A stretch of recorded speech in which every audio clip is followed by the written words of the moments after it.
أعوذ بالله من الشيطان الرجيم. بسم الله الرحمن الرحيم.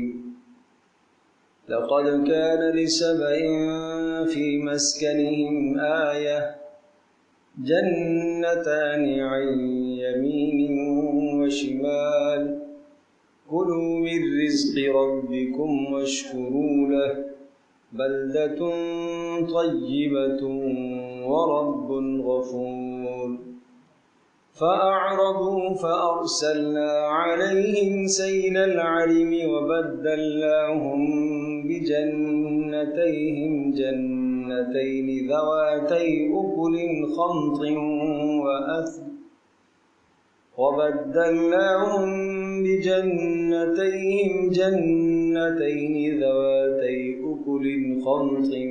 وأثل وشيء من سدر قليل ذلك جزيناهم بما كفروا وهل نجازي إلا الكفور. وجعلنا بينهم وبين القرى التي باركنا فيها قرى ظاهرة وقدرنا فيها السير سيروا فيها ليالي وأياما آمنين. فقالوا ربنا باعد بين أسفارنا وظلموا أنفسهم فجعلناهم أحاديث ومزقناهم كل ممزق إن في ذلك لآيات لكل صبار شكور. ولقد صدق عليهم إبليس ظنه فاتبعوه إلا فريقا من المؤمنين وما كان له عليهم من سلطان إلا لنعلم من يؤمن بالآخرة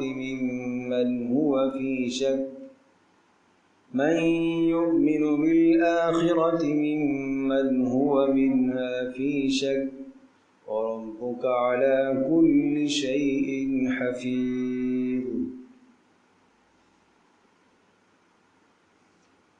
یہ آیت نمبر 15 سورہ سبا کی آیت نمبر 15 ہے. لقد كان لسبإ في مسكنهم آیہ، یقیناً نشانیاں ہیں فی مسکنہم قوم سبا کی رہائش میں، ان کے کھنڈرات میں نشانی ہے. جنتان عن یمین و شمال، دو باغات تھے عن یمین و شمال، دائیں اور بائیں طرف. کلوا من رزق ربکم، ہم نے کہا تھا کہ کھاؤ اپنے پروردگار کا دیا ہوا رزق، اور واشکروا لہ، اس کا شکر ادا کرو. بلدۃ طیبۃ، ایک پاکیزہ یہ شہر تھا. ورب غفور، اور رب تو بخشنے والا مہربان ہے. یہ سورہ سبا کی آیت نمبر 15 ہے. اس آیت بینہ سے پہلے، اور یوں سمجھیے کہ اس سورہ مبارکہ کا جو خاص طور پر مضمون تھا وہ آخرت کے دلائل تھے، قیامت کے قیام کے دلائل، قیامت کو قائم کرنے کے دلائل کو ذکر فرمایا تھا. اور اس میں ایک بات یہ آئی تھی، وقال الذین کفروا هل ندلکم علی رجل ینبئکم اذا مزقتم کل ممزق. مشرکین آپس میں باتیں کہا کرتے تھے کہ آؤ ہمیں تمہیں ایک آدمی بتاؤں جو یہ کہتا ہے کہ ٹکڑے ٹکڑے ہو جانے کے بعد، ریزہ ریزہ ہو جانے کے بعد، ذرہ ذرہ ہو جانے کے بعد دوبارہ اٹھائے جاؤ گے، آؤ تمہیں ایک آدمی بتاؤں. اور وہ یہ کہہ کر اشارہ کرتے تھے رسول پاک صلی اللہ علیہ وسلم کی طرف کہ یہ یوں کہتا ہے کہ مرنے کے بعد اٹھائے جائیں گے، ریزہ ریزہ ہو جائیں گے. کیسے ہو سکتا ہے یہ شاید مجنونوں والی باتیں کرتا ہے، پاگلوں والی باتیں کرتا ہے، اس قسم کی باتیں کیوں کرتا ہے یہ.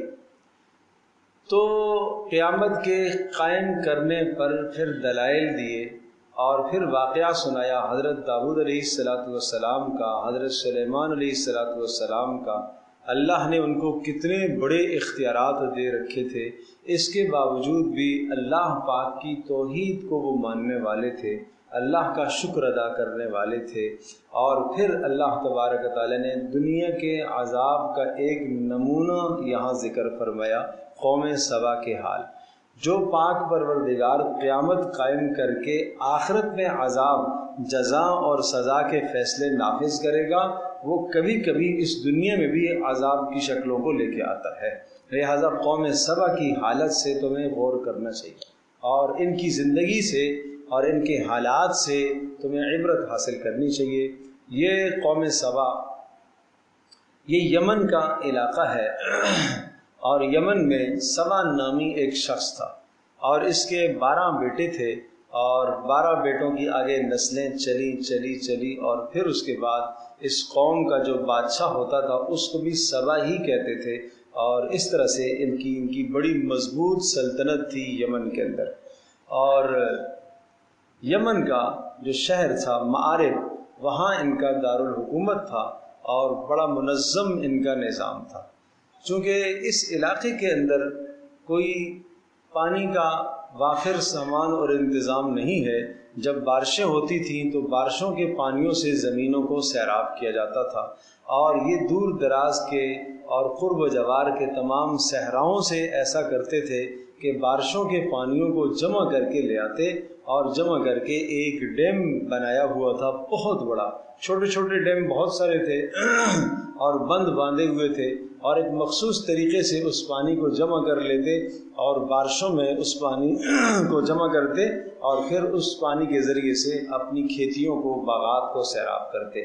اور ایک بہت بڑا ڈیم انہوں نے تعمیر کر رکھا تھا، اس کے اندر 3 بڑے بڑے دروازے بنے ہوئے تھے، اور پہلے اوپر کا دروازہ ایک عرصہ تک چلتا رہتا، اور جب اس سے پانی نیچے سطح پر آ جاتا تو نچلے والا کھولتے، پھر اس سے نیچے آتا تو آخری والا کھولتے۔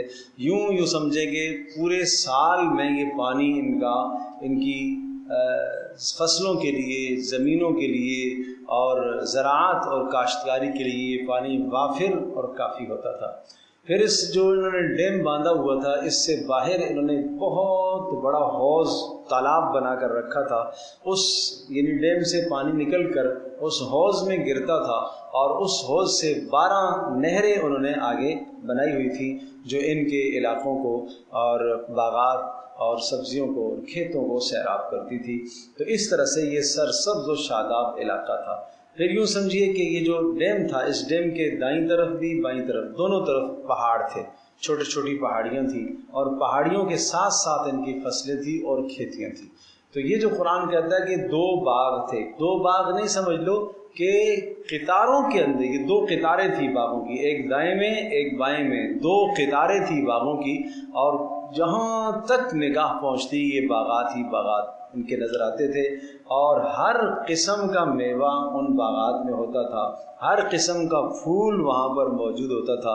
جو دور دور سے گزرتا بھی نا، تو اس گزرتے ہوئے یہاں کی جب ہوائیں اس طرف رخ کرتی تھی تو دور دور تک جو ہے یہاں کی خوشبوئیں جاتی تھی، اور پتہ چلتا تھا کہ یہ یمن کے علاقے کی خوشبو ہے، اور یہ یمن کے علاقے کا یہ موسم ہے۔ اور عجیب اللہ کی قدرت، اللہ نے ایسا نوازا ہوا تھا کہ اس پوری بستی کے اندر کسی قسم کا کوئی کیڑا مکوڑا، زہریلا کوئی جانور، بچھو، سانپ نہیں ہوتا تھا۔ ہوا، آب و ہوا ہی اللہ نے ایسی رکھی تھی کہ اس قسم کے موذی اجزاء وہاں پر نہیں ہوتے تھے، اور اتنا وافر پھل آتا تھا کہ کہا جاتا ہے کہ اگر ایک شخص اپنے سر پر ٹوکرا رکھ کر ایک کنارے سے داخل ہوتا تو دوسرے کنارے سے نکلتا، بغیر توڑے، بغیر کھینچے، وہ ٹوکرا اس کا بھر جایا کرتا تھا۔ اتنا وافر مقدار میں ہر طرح کا ان کا پھل تھا، اور یہی ان کی آمدنی اور معاش کا مؤثر ترین ذریعہ یہی تھا، اسی سے یہ کمائی کیا کرتے تھے۔ سمجھ میں آئی گی بات؟ پھر مزید یہ ذہن نشین کیجیے گا کہ یہ یمن کے علاقے میں جہاں یہ آباد تھے، اس میں یہ سمجھے کہ ایک طرف جو ساحل لگتا تھا وہ ساحل ایشیا کا ساحل لگتا تھا۔ ہندوستان سے اس وقت پرانی قدیم صنعت تھی ہندوستان کی بھی، اور یہاں سے جو ہے سونا اور چاندی اور ہاتھی کے دانت اور مسالہ جات اور قسمہ قسم کی خوشبوئیں یہاں سے بن کر جاتی اور وہاں جا کے ساحل پر اترتی تھی، اور پھر یہ یمن والے ان کو وہاں سے وصول کرتے دوسرے ساحل پر پہنچاتے تھے جو افریقہ کے ساتھ ساحل لگتا تھا، اور اس طرح سے یوں سمجھیے کہ یہ افریقہ اور ایشیا کو بیچ میں یعنی تجارتی مراسلہ ان کا تھا، اور یہ اس سلسلے میں یہاں سے مال لے کر اس بندرگاہ تک لے جانا، اس بندرگاہ سے اس بندرگاہ تک لے کر آنا، تو اس طرح سے دو بڑے زمین کے حصوں کو یہ آپس میں جوڑتے تھے، اور بیچ کی جو ہے وہ تجارتی معاملات سارے یہ دیکھتے تھے۔ تو اس حساب سے بھی ان کو یہ فضیلت حاصل تھی، ٹھیک ہے۔ یہ کب کی بات ہے؟ حضرت عیسیٰ علیہ السلام کے بعد کا زمانہ اور پیارے پیغمبر صلی اللہ علیہ وسلم سے پہلے کا زمانہ۔ آپ علیہ السلام کی پیدائش سے تقریباً ان کا یہ جو واقعہ ان کی تباہی کا ہوا ہے تو کوئی 120 سال رسول پاک صلی اللہ علیہ وسلم کی پیدائش سے پہلے کا یہ واقعہ ہے جس واقعے کا یہاں پر تذکرہ ہے۔ اور پھر یہ بات ذہن نشین فرمائیے کہ یہ جب یہ سیلاب آیا اللہ پاک نے وہی ڈیم توڑوا دیا، اور جب ڈیم ٹوٹا تو سارا کا سارا علاقہ زیر آب آ گیا، سب کا سب زیر آب آ گیا۔ وہ جو ان کی کھیتیاں تھیں، ان کی فصلیں تھیں، ان کے باغات تھے، سب کے سب تباہ ہو گئے۔ قرآن کہتا ہے کچھ بھی نہیں بچا سوائے اس کے جھاڑیاں اور کانٹے رہ گئے، سب فصلیں تباہ ہو گئی۔ اور قرآن کہتا ہے مزقناہم کل ممزق، ہم نے ان کو تتر بتر کر دیا، بکھیر دیا۔ یہ جو 12 خاندان تھے اور یہ سب 6 یمن سے شام کی طرف چلے گئے، اور باقی جو ہے دوسرے علاقوں کے اندر کوئی یہاں سے مدینہ یثرب میں آگے اوس اور خزرج کے جو لوگ تھے نا وہ یہی لوگ تھے، یہ وہیں سے آئے ہوئے تھے۔ اور پھر یہ بات ذہن نشین فرمائیے گا کہ اگر غور سے سمجھنے کی کوشش فرمائیں تو یہ بڑی اہم باتیں ہیں۔ پھر انہی کو چونکہ یہ سب منتشر ہو گئے تھے تو پھر ان کو قصی، آپ علیہ السلام کے آباء و اجداد میں ایک نام قصی آتا ہے، بار بار اس نام کا تذکرہ آتا ہے، اور قریش کے بڑے معاملات قصی دیکھتے تھے، تو قصی نے ان کو پھر سے واپس دوبارہ سے عرب کے اندر یعنی جزیرہ عرب میں جمع کرنے کی کوشش کی۔ تو یوں سمجھیے کہ وہ جو سفارتی کام ایشیا اور افریقہ کے درمیان کا کرتے تھے یمنی، وہ پھر قریش والوں کے ہاتھ آیا وہ سفارتی کام، اس لیے ادھر سورہ قریش میں کہا ایلافہم رحلۃ الشتاء والصیف، کہ سردی اور گرمی کا سفر کرنے میں تمہیں پہلے اجنبیت تھی، اللہ نے تمہیں اس سفر سے مانوس کر دیا۔ سردی اور گرمی کا سفر، گرمیوں میں یہ شام کی طرف جاتے تھے، سفر کرتے تھے، اور سردیوں میں یمن کی طرف، یمن جنوب میں پڑتا تھا اور جو ہے نا وہ جو ہے شام شمال میں پڑتا تھا، تو یہ شمال اور جنوب کے 2 سفر تھے مکہ والوں کے جو بڑے تجارتی سفر کہلاتے تھے، اور یہ وہی سفارتی کام تھا جو قومیں سبا کیا کرتی تھی۔ یمن والے جو کام کرتے تھے کہ یہاں سے ایک بندرگاہ سے مال اٹھا کر دوسری پر اور دوسری بندرگاہ سے مال اٹھا کر یہاں لے کر آنا، تو یہ کام جو ہے پھر سے قریش کے سپرد ہوا، اور پھر قریش میں رسول پاک صلی اللہ علیہ وسلم کی بعثت ہوئی، آپ علیہ السلام رسول بنا کر بھیجے گئے، اسی خاندان سے آپ علیہ السلام کی ولادت ہوئی، اور قریش کو پھر وہی منظر یاد کیا گیا، دلایا گیا، لإیلاف قریش ایلافہم رحلۃ الشتاء والصیف، کہ قریش کو تو ہم نے سردیوں اور گرمیوں کے سفر سے مانوس کیا ہے۔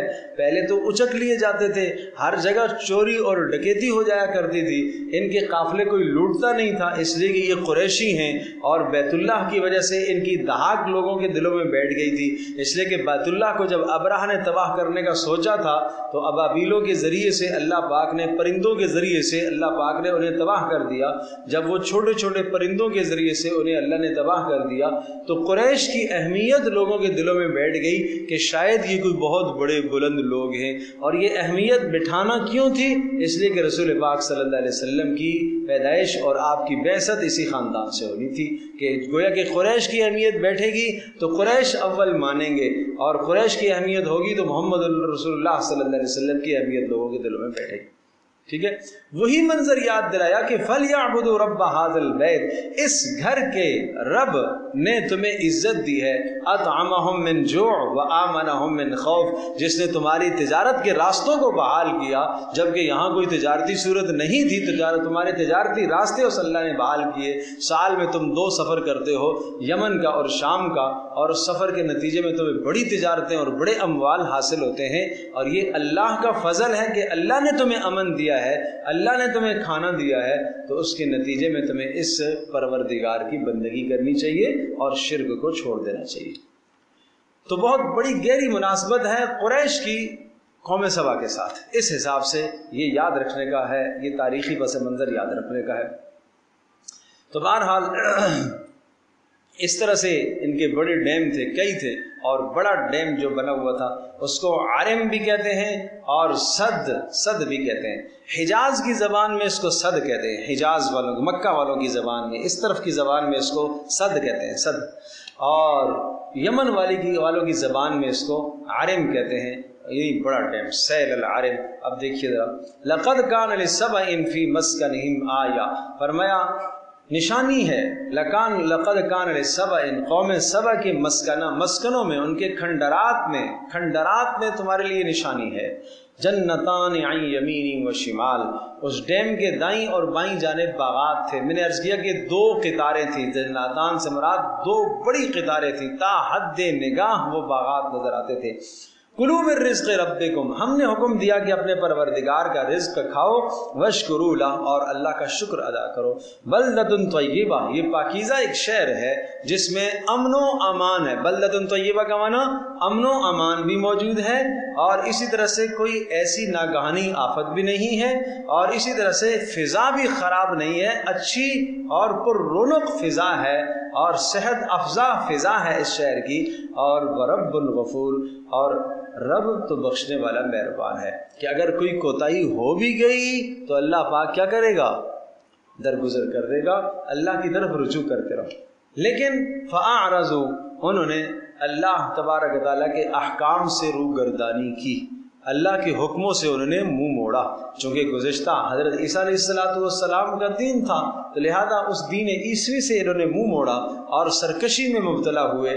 فَأَرْسَلْنَا عَلَيْهِمْ، تو پھر ہم نے بھیج دیا ان پر، سیل العارم، وہ بند کا سیلاب، سیل سیلاب، عارم بند، ڈیم کا سیلاب ہم نے ان پر بھیج دیا۔ سیلاب کیسے پیدا ہوا؟ دیکھتے ہی دیکھتے سیلاب کے جو ڈیم تھے، ان کے ڈیم جہاں ڈیم باندھے ہوئے تھے، نیچے اللہ پاک نے بڑے بڑے چوہے گھونس پیدا کر دی، اور ان چوہوں نے ان کی سیلاب کی جڑوں کو کاٹنا شروع کر دیا۔ کچھ نے دیکھا کہ یہ تو خطرے کی بات ہے، بہت زیادہ چوہے پیدا ہو گئے ہیں، اور یہ نیچے زمین اور نیچے ایک کھوکھلی کریں گے، جس کے نتیجے میں ڈیم ٹوٹے گا۔ اللہ پاک قادر مطلق ہے، بغیر کسی سبب کے اللہ تباہ کر دے، لیکن اللہ پاک اس دنیا میں اسباب کو اختیار، اللہ پاک اسباب کے ذریعے سے، چونکہ انسان بھی اپنے اسباب کو اختیار کرتا ہے، بڑی طاقت انسان لگاتا ہے، اللہ پاک نے بھی ایک چوہے کو سبب بنایا، جو بظاہر دیکھنے میں ایک کمزور سی حقیر سی مخلوق ہے، تو سمجھایا کہ تمہارے سارے کے سارے نظام کرے دھرے سارے کے سارے فیل ہو گئے، ایک حقیر مخلوق کے سامنے تم ہار گئے ہو، شکست کھا گئے ہو۔ اور وہ چوہے جب پیدا ہوئے، انہوں نے کہا کہ بلیاں چھوڑ دی جائیں، شاید اس کے ذریعے سے چوہے قریب نہ آئیں تو بچت ہو سکے، لیکن وہ چوہے ایسے تھے جو بلیوں کے اوپر غالب آ گئے۔ آج آپ دیکھتے ہیں یہاں پر بھی تو ایسے ہی ہوتا ہے، ہاں، یہ بڑے بڑے گھونسے جو گٹر سے نکلتی ہیں تو بلی تو قریب نہیں جاتی ان کی۔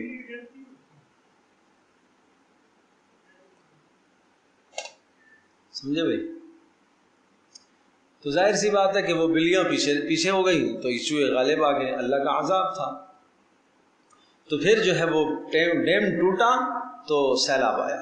اچھا، کچھ لوگ جو سمجھدار قسم کے لوگ تھے، جب انہوں نے یہ مناظر دیکھے تھے پہلے سے چوہوں کا پیدا ہونا، تو ان کو اندازہ ہو گیا کہ یہ ٹوٹنے کا وقت آ گیا ہے، اور انہوں نے نقل مکانی کر دیا اسے۔ کچھ نقل مکانی کر کے چلے گئے تھے، لیکن جو رہ گئے بس اس وقت پھر عذاب میں بہہ گئے۔ کچھ بچ گئے، تو عرض کیا تھا، کچھ وہ شام کی طرف منتقل ہو گئے، کچھ حجاز کی طرف منتقل ہو گئے۔ آگے قرآن کہتا ہے کہ ہم نے ان کو بالکل بکھیر کر رکھ دیا، بکھیر دیا، ملے ہوئے خاندان تھے آپس میں. فارسلنا علیہم سیل العرم، تو ہم نے ان کے اوپر سیلاب بھیجا، ڈیم کا سیلاب بھیجا، بند کا سیلاب بھیجا. وبدلناہم بجنتیہم جنتین، اور ہم نے تبدیل کر دیا، بدلناہم ہم نے تبدیل کر دیا، بجنتیہم ان کے جو دو باغات تھے ان دو باغات کی جگہ پر ہم نے تبدیل کر دیا جنتینی، دو اور باغ ہم نے دے دیے. وہ کیسے؟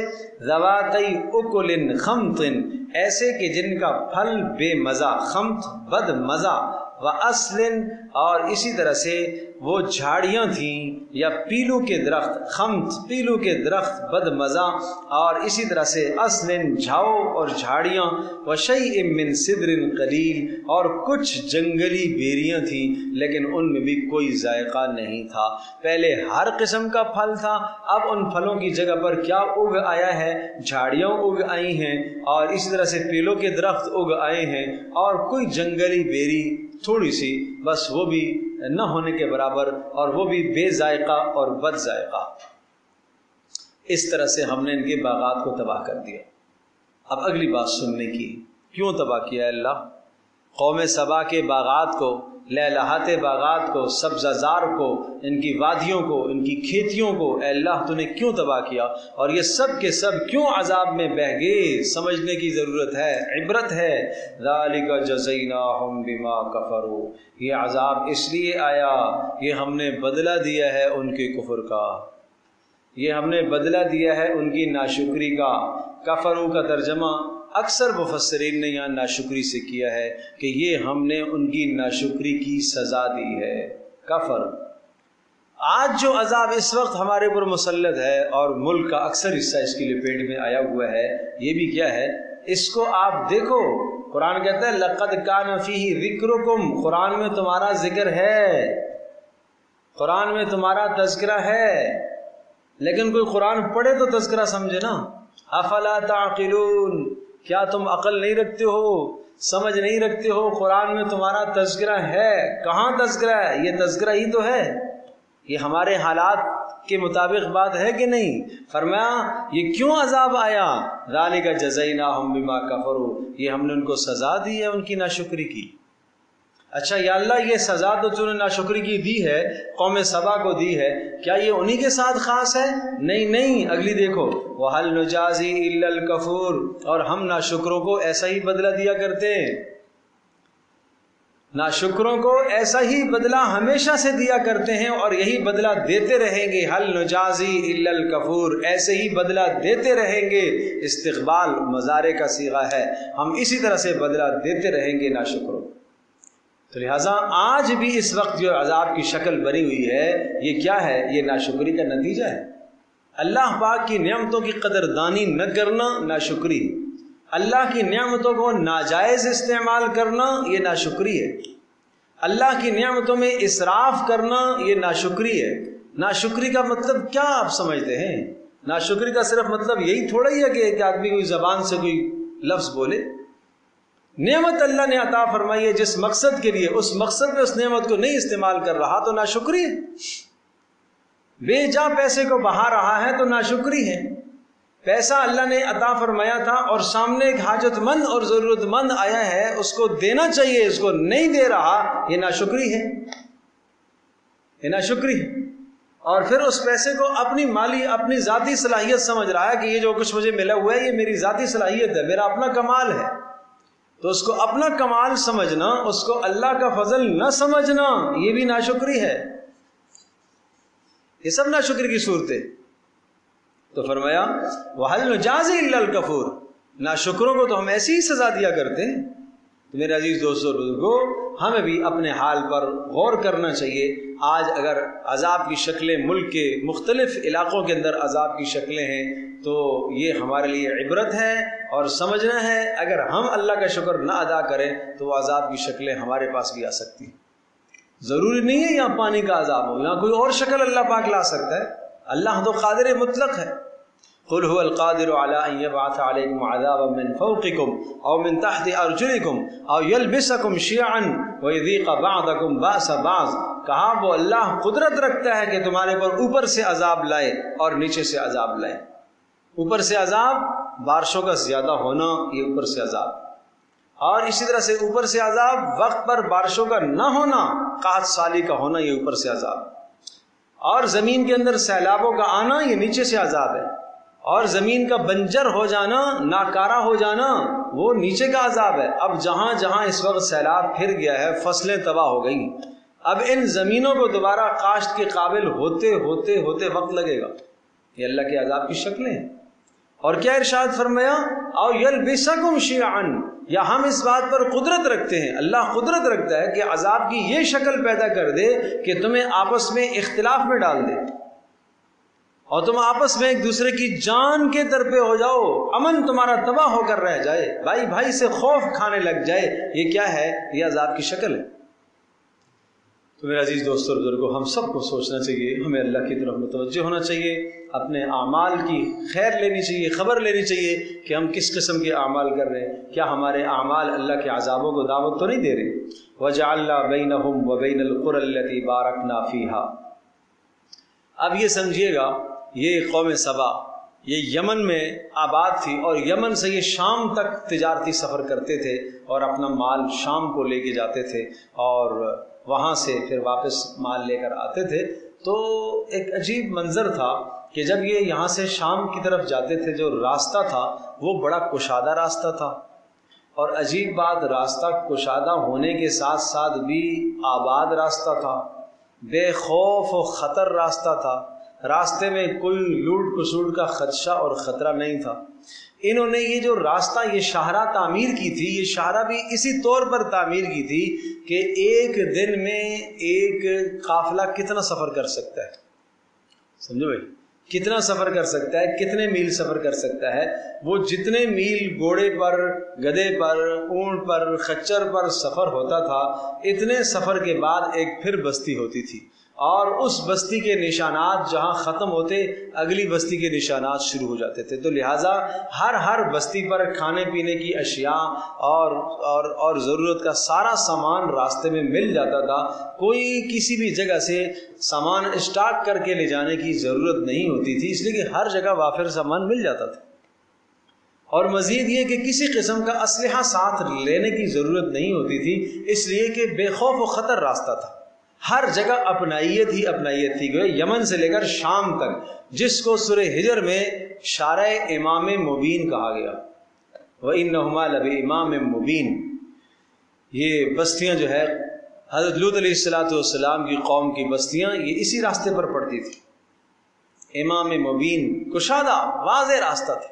تو یہ امام مبین کا راستہ، اور یوں سمجھ لیجئے گا کہ اس پر مکمل اختیار قوم سبا کو حاصل تھا، اور پھر قوم سبا کے بعد یہ سارا اختیار پھر قریش کے پاس آیا، ٹھیک ہے۔ لیکن یہ کہنے لگے کہ نہیں، مزہ نہیں ہے سفر میں۔ اچھا بھائی، کیا ہونا چاہیے؟ بھائی سفر تو وہ ہوتا ہے راستے میں کوئی تکلیف بھی ہو، ڈر بھی ہو، آدمی کوئی اپنا اسلحہ ساتھ لے کے چلے، کوئی انتظام کر کے چلے، سفر ہی وہ کیا جس میں کوئی تکلیف نہ ہو۔ تو دل میں یہ کہنے لگے، آپس میں تذکرے کرنے لگے، اور یوں سمجھے کہ سفر تو اچھا تو وہی ہوتا ہے کہ جس میں آدمی کوئی اپنے پاس ساتھ لے کے چلے، راستے میں کوئی ڈاکو پہ سامنے آ جائے، کچھ لڑائی ہو، کچھ وہ مارے، کچھ یہ مارے، پتہ چلے کہ ہم بہادر لوگ ہیں نا۔ بہادری تو کیسے ظاہر ہوگی؟ ایسے تھوڑی پتہ چلے گا، نہیں سمجھے؟ تو اسی طرح سے آج کا مسلمان بھی کبھی کبھی غرور کبر میں آ جاتا ہے، تو وہ بھی اسی قسم کی باتیں سوچنے اور کرنے لگتا ہے۔ میری طاقت کا اظہار کیسے ہوگا؟ میری مالداری کا پتہ کیسے چلے گا؟ جی، میری مالداری کا پتہ کیسے چلے گا؟ میری طاقت کا اظہار کیسے ہوگا؟ ٹھیک ہے جی، ہاں، بیمار ہو جاؤں تو مسئلہ ہی نہیں ہے، میرے پاس تو اتنے پیسے ہیں، بیمار تو ہوں، پھر میں دیکھوں کیسے پیسہ لگاتا ہوں، اس پر پیسہ بہاتا ہوں، پتہ تو چلے کہ صاحب یہ کیا ہیں، صاحب مال ہیں۔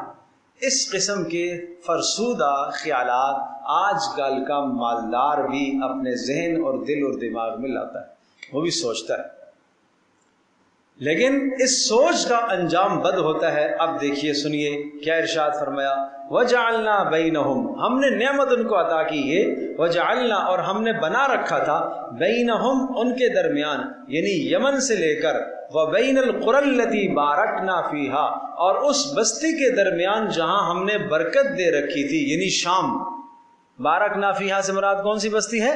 شام، فلسطین، ارض فلسطین۔ قرآن اس کو اسی لفظ سے یاد کرتا ہے، بارکنا فیہا، جہاں ہم نے برکت دی تھی۔ وہ انبیاء کا مسکن تھا اس لیے وہ مبارک جگہ تھی، اور وہاں بھی سرسبز و شاداب علاقہ تھا، اور دنیاوی اعتبار سے بھی، دینی اعتبار سے بھی، ہر اعتبار سے بابرکت جگہ تھی، اس لیے اس کو قرآن ارض مقدسہ بھی کہتا ہے اور ارض مبارکہ سے بھی اسے تعبیر کرتا ہے۔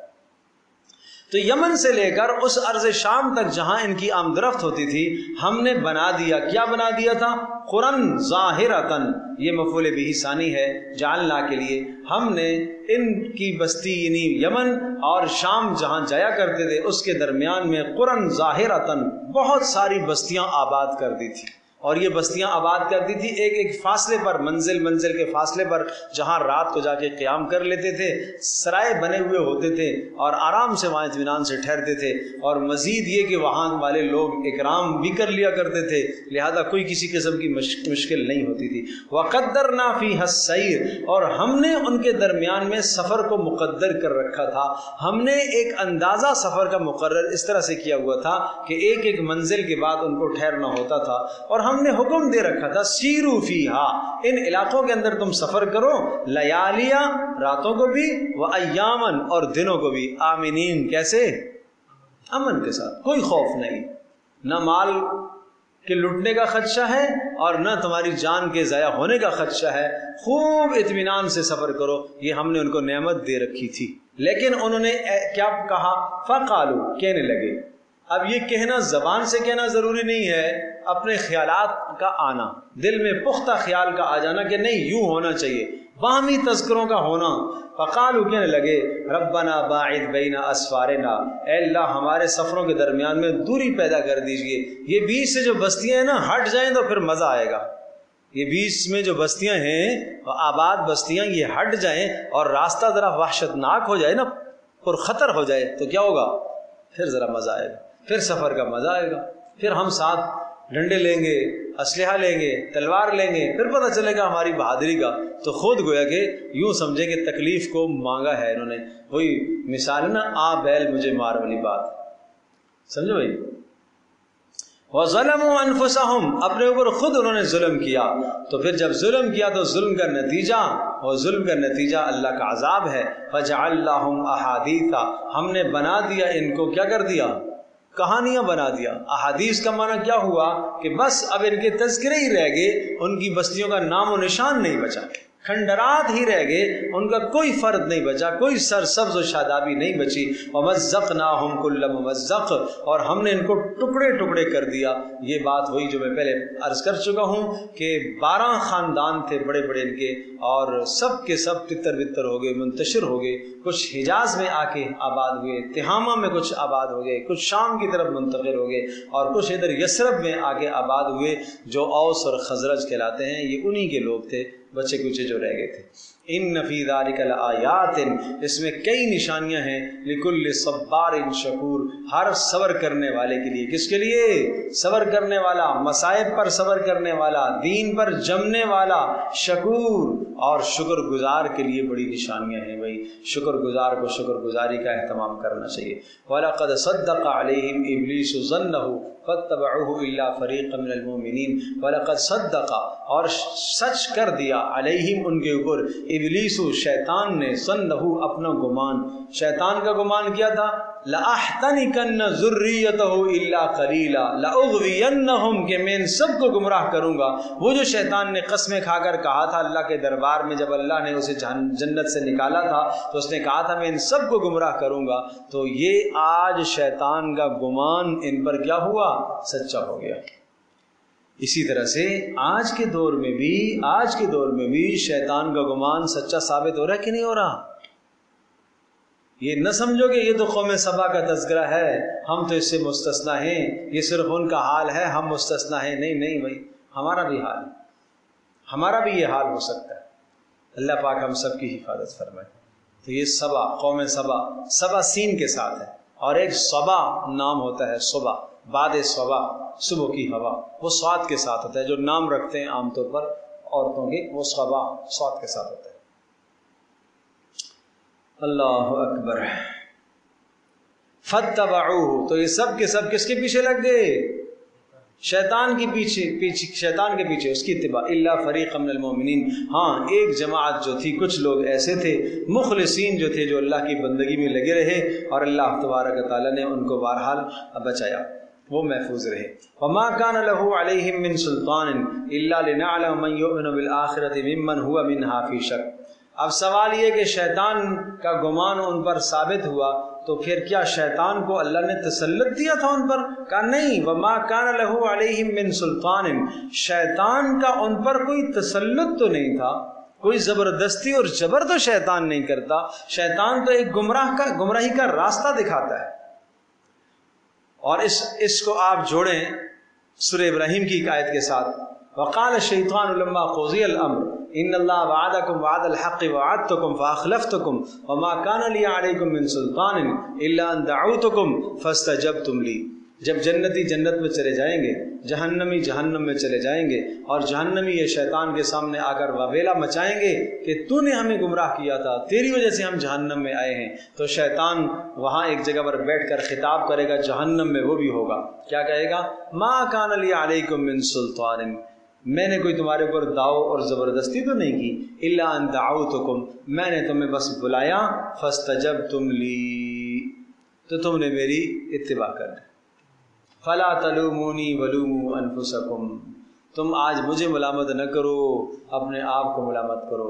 ما انا بمصرخکم وما انتم بمصرخی، آج نہ میں تمہیں بچا سکتا ہوں نہ تم مجھے بچا سکتے ہو۔ تو شیطان تو بس ایک راستہ دکھاتا ہے، اس لیے حدیث پاک میں آتا ہے کہ سمندر میں شیطان نے ایک اپنا تخت بچھایا اور سب جنوں کو، شیطانوں کو جمع کیا اس نے، اور سب سے کارگزاری لیتا ہے، بتاؤ کون کیا کام کر کے آیا، کون کیا کام کر کے آیا، کون کیا، کسی نے کہا میں نے زنا کرایا، اچھا ٹھیک ہے، کسی نے کہا میں نے چوری کرائی ہے، اچھا ٹھیک ہے، کسی نے کہا میں نے جناب قتل کروایا، اچھا ٹھیک ہے۔ ایک شیطان آتا ہے شتونگڑا، وہ آ کے کہتا ہے کہ میں نے میاں بیوی کے درمیان میں جدائی ڈالی ہے، جدائی ڈال دی ہے، تفریق کرا دی ہے۔ تو وہ کیا کرتا ہے؟ شیطان کا جو سردار، شیطانوں کا سردار ابلیس، وہ کھڑے ہو کر اس کو گلے لگا لیتا ہے، ہاں تو نے صحیح کام کیا، تو نے صحیح کام کیا۔ اس لیے کہ میاں بیوی کے درمیان میں جدائی ڈالنے کا مطلب کیا ہوا؟ دو خاندان کٹ گئے، دو خاندانوں کی تباہی۔ تو اتنا شیطان اس پر خوش ہو جاتا ہے جب میاں بیوی کے درمیان میں اختلاف اور افتراق اور انتشار پیدا ہوتا ہے، اور جب طلاق تک کی نوبت آتی ہے تو اس پر شیطان بہت وبیلا مچاتا ہے، بہت خوش ہوتا ہے، بہت خوش ہوتا ہے، خوشیاں مناتا ہے۔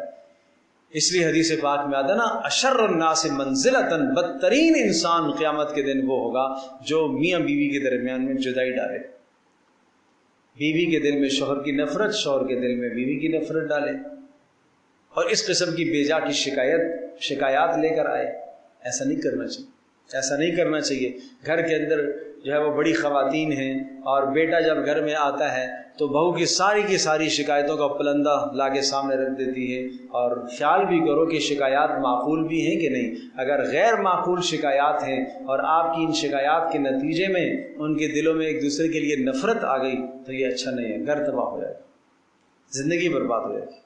تھوڑی بہت برداشت کر لیا کرو، تھوڑی بہت سہ لیا کرو، جو آنے والی ہے اس کو بھی اپنی بیٹی کی طرح سمجھا کرو، اس کو بھی سمجھا کرو اپنی بچی کی طرح ہے۔ ہاں یہ عجیب المیہ ہو گیا ہے، اگر وہ غلطی کر دے جو آنے والی ہے، جو بہو ہے نا، وہ غلطی کرتی ہے تو اس کو یہ طنز ملتا ہے، اس کو سلیقہ آیا ہی نہیں ہے، تمیز آئی نہیں ہے، بڑی ہو گئی ہے، اس کو تمیز آئی نہیں ہے، اور اپنی بیٹی اس سے عمر میں بڑی ہو، یہ تو ابھی بچی ہے، یہ 50 غلطیاں بھی کر لینا، یہ تو ابھی بچی ہے، اس کا تو ابھی دودھ بھی خوش نہیں ہوا۔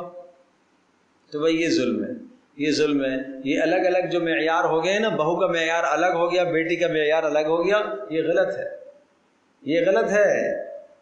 تو اس لیے ہمدردی کرو، اپنی بیٹی کے ساتھ بھی ہمدردی کرو، بہو کے ساتھ بھی ہمدردی کرو، چھوٹی موٹی غلطیوں کو، کوتاہیوں کو درگزر کر لو۔ ہاں اگر کوئی ایسی معقول غلطی ہے جس کا ازالہ ضروری ہے، بتانا ضروری ہے، تو طریقے سے بتلاؤ۔ گھر میں صاحب جب شوہر آ جائے، اس کا آپ کا بیٹا آ جائے، اطمینان سے بیٹھنے کے بعد پھر اس کے بعد اگلے دن سے ہی جب غصہ نہ ہو، باہر سے ایک آدمی تھکا ہوا آیا، سب شکایتوں کا پلندہ اس کے سامنے لے کے چلی گئی۔ ایک ہمارے جاننے والے تھے، انہوں نے ایک دن مجھ سے مسئلہ پوچھا، وہ اللہ کا بندہ کہنے لگا 2 بیویاں تھیں اس کی، ایک ہی گھر میں رکھی ہوئی تھی اس نے۔ کہنے لگا جناب وہ شام کو آیا تو اماں حضور نے شکایات لگائی اتنی، تو کھڑے کھڑے دروازے پر دونوں کو طلاق دے دی، دونوں کی شکایت لگائی نا، تو اس نے پھر دونوں کو طلاق. سارا دن ماں کا فون آتا رہا, یہ کیا وہ کیا فلاں کیا فلاں کیا. اب مرد کے پاس یہی رہ گئی تھی آخری بات, تو ماں کی رعایت میں اس نے یہ کر دیا. دونوں کو ظالم نے 3 طلاقیں دے دی, ایک بھی نہیں. اللہ اکبر, اللہ حفاظت فرمائے. تو یہ گھر اجڑتے ہیں, اس لیے شیطان تالیاں بجاتا ہے, خوش ہوتا ہے, سمجھے. اس لیے فقہاء نے لکھا ہے کہ اگر کوئی آدمی اپنی بیوی سے کہتا ہے انت طالق اور انشاءاللہ, اللہ نے چاہا تو تجھے طلاق ہے, اس کو طلاق نہیں واقع ہوگی. نہیں سمجھے, اس لیے کہ اللہ طلاق نہیں چاہتا, اللہ نہیں چاہتا, اللہ تفریق نہیں چاہتا. انشاءاللہ کے ساتھ معلق کرے گا تو طلاق نہیں واقع ہوگی. تو سمجھنے چاہیے بھائی یہ مسائل, یہ احکام جاننے کی ضرورت ہے. تو یہ چیز ہے, یہ شیطان کی پیروی. اس طرح سے شیطان کیا کرتا ہے, بس وہ تو ایک راستہ دکھاتا ہے, ایک لال جھنڈی دکھاتا ہے, اس کے پیچھے تو آدمی دوڑتا ہے. آج کل کا جوان جو میڈیا میں لگا ہوا ہے, یہ کیا شیطانی راستہ نہیں ہے؟ لغویات میں جو ساری رات تباہ کرتا ہے, یہ شیطانی راستہ نہیں, یہ شیطان کی اتباع نہیں ہے. تو اور کیا ہے؟ یہ سمجھتا ہے کہ شاید شیطان کی پوجا کرنے کا مطلب یہ ہے کہ مسجد چھوڑ کر مندر میں جائے گا تو شیطان کی پوجا ہوگی. سمجھے بھائی, ایسا نہیں ہے. اللہ اکبر. الا لنعلم من, تاکہ ہم ظاہر کریں قیامت کے دن کون آخرت پر ایمان رکھتا ہے اور کون شک میں مبتلا ہے. وربک علی کل شیء حفیظ, اور تیرا پروردگار ہر شے کی حفاظت کرنے والا ہے. قل ادعوا الذین زعمتم من دون اللہ. اب یہاں سے شرک کے بطلان پر, یہ سورت کا حصہ ثانیہ ہے. پہلے حصے کے اندر قیامت پر دلائل تھے اور دوسرے حصے میں شرک پر رد ہے. قل ادعوا الذین سے لے کر آخر تک شرک پر رد ہے. اور 4 رد, بڑے بہترین 4 رد اور بڑی فصاحت اور بلاغت کے ساتھ 4 نظریات کا رد کیا گیا. ایک نظریہ مشرکین عرب میں یا مشرکین میں یہ پایا جاتا تھا کہ اللہ تبارک تعالی نے اپنے بعض برگزیدہ کو, جیسے ملائکہ ہیں, مقرب ہیں اللہ کے, ان مقربین کو اللہ تبارک تعالی نے اپنی مخلوق میں, کائنات میں بعض چیزوں کا مالک بنا دیا. بعض چیزوں کا مالک بنا دیا. مالک بنا دیا اس طرح سے, اصل میں یہ لوگ سمجھتے تھے کہ اللہ ایسا ہے جیسا ایک بادشاہ ہے. بادشاہ جس سے خوش ہو جاتا ہے اس سے کیا ہے, سفید سیاہ کا مالک بنا دیتا ہے. سمجھے بھائی, جو بادشاہ کے ماتحت وزراء ہیں اور جس وزیر سے بادشاہ سلامت خوش ہے, جس گورنر سے خوش ہے, تو اس کو سفید سیاہ کا مالک بنا دیتا ہے. وہ جو چاہے کرے. تو اللہ پاک نے بعض اپنے مقربین کو مالک بنا دیا. اس کو بیٹے دینے کا مالک بنا دیا, اس کو بیٹیاں دینے کا مالک بنا دیا, اس کو یہ مالک بنا دیا, اس کو یہ مالک بنا دیا. مکمل طور پر اللہ نے ان کو اختیار دے دیا, ان کو روزی کا اختیار, ان کو موت کا اختیار. لہٰذا بس مانتے ہیں ہم یہ خالق نہیں ہے. نہیں سمجھے, یہ خالق نہیں ہے, یہ خالق نہیں ہے, پیدا کرنے والے نہیں ہیں. پیدا تو اللہ نے کیا سب کچھ, لیکن اللہ نے پیدا کرنے کے بعد ان کے سپرد کر دیا, سارے اختیارات ان کو دے دی. یہ ایک نظریہ تھا. تو کہا دیکھو رد دیکھو, قل ادعوا الذین زعمتم من دون اللہ, کہہ دیجئے الذین ادعوا, پکار لو ان لوگوں کو جن کو تم اللہ کے سوا الہہ مانتے ہو, معبود مانتے ہو. لا یملکون مثقال ذرہ, آسمانوں اور زمینوں میں ایک ذرے کے مالک بھی نہیں ہیں. تم کہتے ہو کہ مالک بنا دیا ہے کسی چیز کا, بیٹے دینے کا اختیار دے دیا, بیٹیوں کا اختیار دے دیا, بارشوں کا اختیار دے دیا. ارے ذرے کے مالک نہیں ہے تو یہ تو اختیارات بہت بڑی بات ہے. ذرے کے بھی مالک نہیں ہے. نمبر 2, اچھا چلو مالک تو نہیں ہے, لیکن اللہ پاک نے اختیار اپنا بھی رکھا ہوا ہے, ان کو بھی دیا ہوا ہے. شراکت داری کر لی اللہ نے. یہ اللہ کے مقرب ہیں, اللہ نے مکمل ان کو کھلی چھٹی نہیں دی. کھلی چھوٹ تو نہیں دی ہے, لیکن اللہ پاک نے ان کو کیا کر دیا, اپنے ساتھ شریک کر لیا ہے. جیسے کہ ایک چھوٹے بادشاہ کو بڑے بادشاہ سے پوچھنا پڑتا ہے, ایک وزیر کو بادشاہ سے پوچھنا پڑتا ہے, اس طرح سے یہ بھی اللہ سے پوچھ کے ہی کام کرتے ہیں, لیکن ہیں ساتھ ساتھ شراکت دار. لہذا ان کو راضی کر لو تو آپ کے کام بن جائیں گے. اس پر رد فرمایا, لا یملکون مثقال ذرۃ فی السماوات ولا فی الارض وما لهم فیہما من شرک. نہیں, آسمان زمین میں کوئی ان کی شراکت داری اللہ کے ساتھ نہیں, کوئی شرک اللہ کے ساتھ شراکت داری بولو نہیں. تیسرا نظریہ یہ تھا کہ ہاں بھائی شراکت دار, جو ذرا اور تھوڑے سے توحید کی طرف تھے کہ شراکت داری تو نہیں ہے، البتہ اللہ کے مددگار ہیں، مشکل میں اللہ کے کام آ جاتے ہیں، اللہ کبھی کبھی تھک جاتا ہے تو ان سے سہارا لے لیتا ہے، جیسے بادشاہ جو ہے تھکتا ہے تو اپنے وزراء سے سہارا لیتا ہے، اسی طرح سے یہ اللہ کے مشیر ہیں، مشاورت اللہ ان سے لیتا رہتا ہے، لہذا ان کو راضی کر لو تو اللہ کے یہاں یہ ہمارا نام لے لیں گے تو ہمارا کام بن جائے گا۔ فرمایا وما لہ منہم من ظہیر، نہیں اللہ کا ان میں سے کوئی مددگار نہیں، ان میں سے کوئی بھی اللہ کا مددگار نہیں ہے، اللہ کا مشیر نہیں ہے، اللہ کا وزیر نہیں ہے، یہ رد کر دیا۔ چوتھا نظریہ ایک یہ پایا جاتا تھا کہ ٹھیک ہے یہ تینوں باتیں نہ صحیح، بھائی اللہ پاک نے ان کو مکمل اختیارات نہیں دیے، شراکت داری بھی نہیں کی ہے، اور اللہ تبارک و تعالیٰ ان سے مدد بھی نہیں لیتا، البتہ یہ اللہ کے ہاں اتنے مقبول اور مقرب ہیں کہ جو بات یہ کہہ دیں اللہ ان کی بات کو ٹالتا نہیں ہے، لہٰذا ان کے سامنے جھکا کرو، سجدہ کیا کرو اور ان کی عبادت کیا کرو، تو یہ پھر اللہ کے ہاں ہماری کیا کریں گے؟ سفارش کر دیں گے۔ اس پر رد آیا، دیکھو وَلَا تَنْفَعُ الشَّفَاعَةُ، نہیں اللہ کے ہاں سفارش بھی فائدہ نہیں دے گی، ان کی سفارش بھی فائدہ نہیں دے گی۔ اب آپ یہ بتاؤ کہ جو پتھروں کے بنے ہوئے ہیں، مورتیوں کے جو بنے ہوئے ہیں، جو نہ قابلیت رکھتے ہیں نہ مقبولیت رکھتے ہیں، یاد رکھیے گا کیا کہہ رہا ہوں، جو نہ کسی طرح کی قابلیت رکھتے ہیں، نہ پیدا کرنے کی قابلیت، نہ مالک بننے کی قابلیت، اور نہ شراکت داری کی قابلیت، کسی شے کی قابلیت ان میں نہیں ہے، اور نہ ہی ان میں مقبولیت ہے۔ جن میں قابلیت نہیں، جن میں مقبولیت نہیں، وہ جب کوئی اختیار نہیں رکھتے۔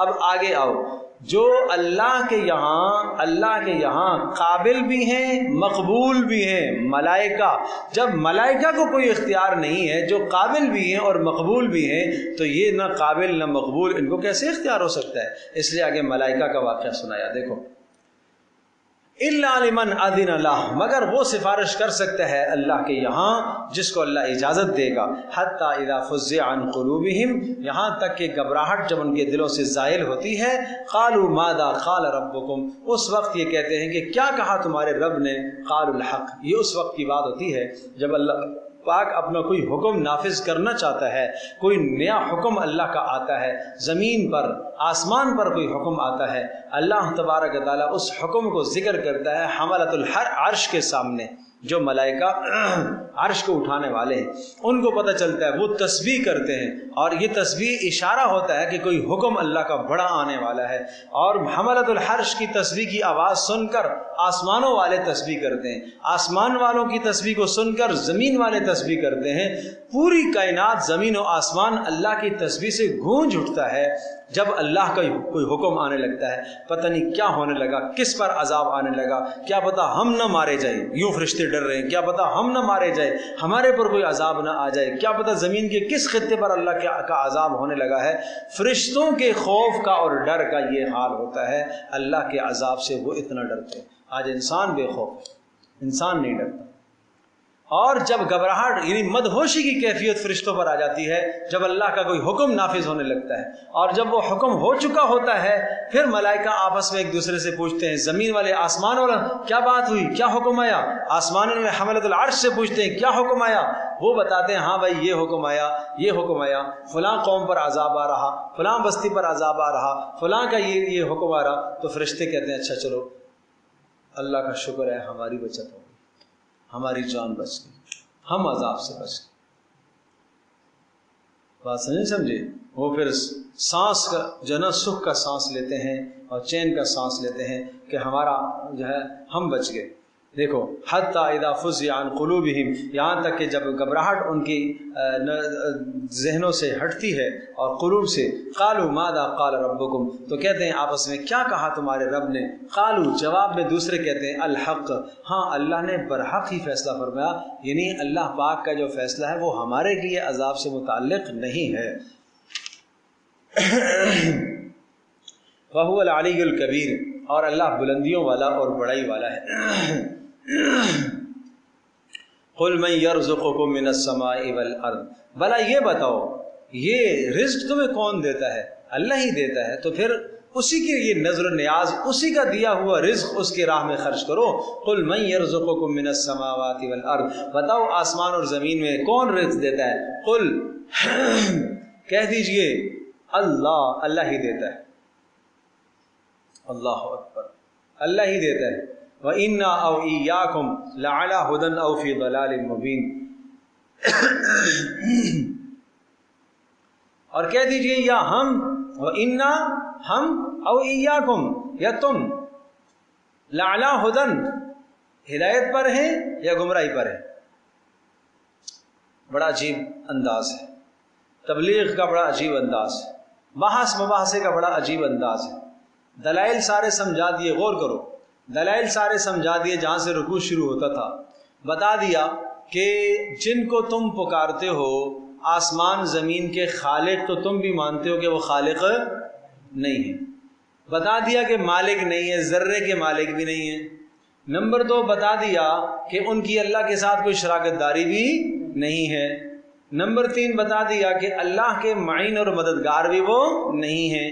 نمبر 4 یہ بھی بتا دیا کہ وہ سفارش بھی نہیں کر سکتے۔ نمبر 5 یہ بتلایا کہ وہ مخلوق جو قابلیت رکھتی ہے، قبولیت اللہ کے یہاں رکھتی ہے، یعنی ملائکہ، وہ جب اللہ کا کوئی حکم آتا ہے تو ان کی خوف کی کیفیت یہ ہوتی ہے کہ وہ ان کے دل گھبرا جاتے ہیں اور مدہوش ہو جاتے ہیں۔ تو تمہارے بت اللہ کے سامنے جو نہ قابل ہیں نہ مقبول ہیں، وہ کیا کریں گے بھلا؟ ٹھیک ہے، یہ بات آنے کے بعد پھر بھلا یہ بتاؤ رزق تمہیں کون دیتا ہے؟ آسمانوں سے پانی کون برساتا ہے؟ اللہ برساتا ہے۔ زمین میں تم غلے زمین میں ڈالتے ہو، بیج ڈالتے ہو، اس زمین سے غلے کون نکالتا ہے؟ اللہ۔ افرأیتم ما تحرثون، جو زمین میں تم بیج ڈالتے ہو، انتم تزرعونہ ام نحن الزارعون، بتاؤ تم غلہ اگاتے ہو یا ہم غلہ اگاتے ہیں؟ لو نشاء لجعلناه حطاما، اگر ہم اس کو چورا چورا کر دیں تو تم کیا کرو گے؟ آج غلے چورا چورا ہوگے کہ نہیں ہوگے؟ اب ساری فصلیں تباہ ہوئیں کہ نہیں ہوئیں؟ تمہارے اختیار میں اگر رزق ہوتا تو لاتے۔ جب رزق میں بھی تمہارا اختیار نہیں ہے، بارش برسانے میں تمہارا اختیار نہیں ہے، زمین سے غلے کو پھاڑ کر اس سے کومپل اور پھر درخت بنانے میں تمہارا اختیار نہیں ہے، تو پھر تم کیوں کہتے ہو ہم کچھ کر سکتے ہیں؟ اور اللہ کے سوا کسی اور کا اختیار نہیں ہے تو تم کیوں کسی اور کو پوچھتے ہو؟ پھر کیوں کسی کو حاجت روا مشکل کشا مانتے ہو؟ کیوں کسی اور کی نظر و نیاز پر دیتے ہو؟ یہ سارے دلائل آنے کے بعد اب 2 باتیں آ گئی۔ جس نے یہ سارے دلائل تمہارے سامنے پیش کیے، توحید کو پیش کیا، اللہ کا نبی محمد رسول اللہ صلی اللہ علیہ وسلم 100% توحید پر، اور تم 100% شرک پر۔ توحید اور شرک دونوں آپس میں ضد ہیں، ایسے جیسا کہ آگ اور پانی۔ آگ اور پانی جمع ہو سکتے ہیں؟ نہیں ہو سکتے۔ لہذا توحید اور شرک دونوں جمع ہو سکتے ہیں؟ دونوں حق پر ہو سکتے ہیں؟ بولو، دونوں باطل پر ہو سکتے ہیں؟ طے شدہ بات ہے کہ ایک فریق حق پر ہے، ایک فریق باطل پر ہے۔ اب تم فیصلہ کرو حق پر کون ہے، باطل پر کون ہے۔ یوں نہیں کہا کہ تم باطل پر ہو اور ہم حق پر ہیں، یہ ہے تبلیغ کا طریقہ، یہ اصول سمجھایا۔ کیوں؟ تاکہ اگر تم اس سے کہو گے کہ تم ہو باطل پر، تم ہو کفر پر، تم گمراہ ہو، تم ایسے ہو، تم ویسے ہو، نتیجہ یہ نکلے گا اس کے اندر اشتعال پیدا ہو جائے گا، اور اشتعال کے نتیجے میں عقل معاف ہو جائے گی، سوچنے کا موقع بھی اس کو نہیں ملے گا۔ آپ کسی کو جب نصیحت کرتے ہو نا، اور تو نے ایسا کیا، اور تو نے ایسا کیا، اور تم نے ایسا کیا، تم نے ایسا کیا، ایک ہے یہ نصیحت، ایک ہے یہ نصیحت، اور ایک نصیحت یہ ہے کہ آپ علیحدہ لے کے اس کو بیٹھیں کہ دیکھیں اس کی باتیں ہیں جو برائیاں ہیں، اس کا تذکرہ آپ کریں کہ دیکھیں یہ باتیں اگر میرے اندر ہوں تو یہ کیسی ہیں؟ بری باتیں ہیں۔ اگر میں جھوٹ بولوں تو تمہیں کیسا لگے گا؟ غلط۔ اگر میں خیانت کروں تو تمہیں کیسا لگے گا؟ غلط۔ اگر میں دھوکہ دوں تو تمہیں کیسا لگے گا؟ غلط۔ تو پتہ یہ چلا کہ دھوکہ، خیانت، جھوٹ یہ برائیاں ہیں۔ اب اگلے کو سوچنے کا موقع ملے گا، اس کے اندر عقل ہے، شعور ہے، وہ سوچے گا کہ جھوٹ تو میں نے بولا ہے۔ بات سمجھے بھائی؟ جھوٹ تو میں نے بولا ہے، خیانت تو میں نے کی، دھوکہ تو میں نے کیا، اس کو سوچنے کا موقع ملے گا۔ اور اگر تم نے کہہ دیا تو نے جھوٹ بولا ہے، تو نے خیانت کی ہے، تو نے دھوکہ کیا ہے، نتیجہ کیا آئے گا کہ اس کا غصہ آئے گا اور غصے میں عقل معاف ہو جائے گی. اشتعال آتا ہے, وہ کہتے ہیں تنگ آمد بجنگ آمد, جب آدمی غصے میں آتا ہے تو پھر لڑائی پر اتر آتا ہے, پھر وہ بھی ہاتھ اٹھائے گا, تم بھی ہاتھ اٹھاؤ گے, نتیجہ کچھ نہیں نکلے گا. وہ بھی شیطان کا آلہ کار بنے گا اور تم بھی شیطان کے آلہ کار بن جاؤ گے. اس لیے ایک شخص نے کوئی غلطی کی اور سب اس کو ڈانٹنے لگے, کوسنے لگے, ارے شرم نہیں آتی تمہیں؟ اللہ اکبر, غلطی کیا کی؟ شراب پی لی, کوئی کم غلطی ہے؟ بولو بڑی غلطی ہے. اب ہر کوئی اس کو ڈانٹنے لگا, ہر کوئی ڈانٹنے لگا, تو آپ نے فرمایا بھائی تم شیطان کی مدد نہ کرو, اس کے خلاف, اس کے خلاف شیطان کی مدد نہ کرو. طریقے سے سمجھاؤ نا, طریقے سے بات کرو. تم سب کہو گے تمہیں شرم نہیں آتی ہے, تم نے شراب پی ہے سب کے سامنے, تمہیں شرم نہیں آتی تو نے یہ کیا ہے, تو وہ تو اور باغی ہوگا. پیارے پیغمبر صلی اللہ علیہ وسلم کا کیا خوب انداز تھا. اللہ ہمیں اس انداز کو اپنانے کی توفیق عطا فرمائے. ایک مرتبہ رسول پاک صلی اللہ تعالی علیہ وسلم کے پاس ایک شخص آیا, اس نے آ کر کچھ مانگا, آپ نے دیا.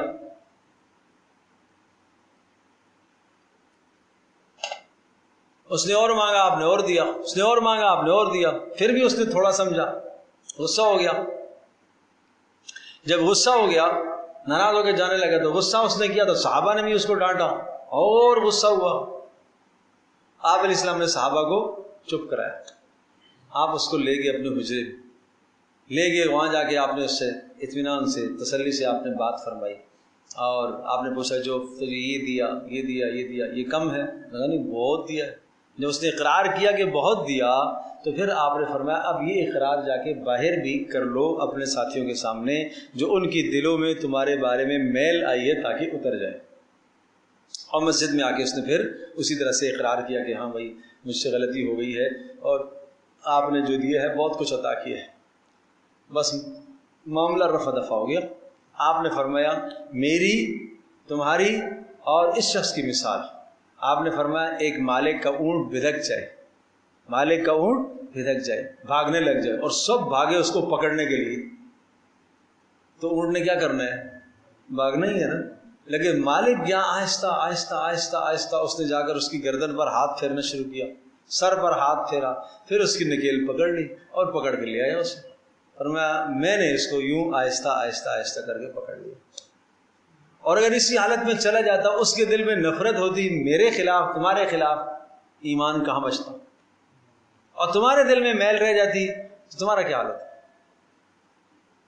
یہ ہے پیارے پیغمبر صلی اللہ علیہ وسلم کی نصیحت کا انداز, یہ آپ کی نصیحت کا انداز ہے, یہ آپ علیہ الصلوۃ والسلام کا سلیقہ ہے سمجھانے کا.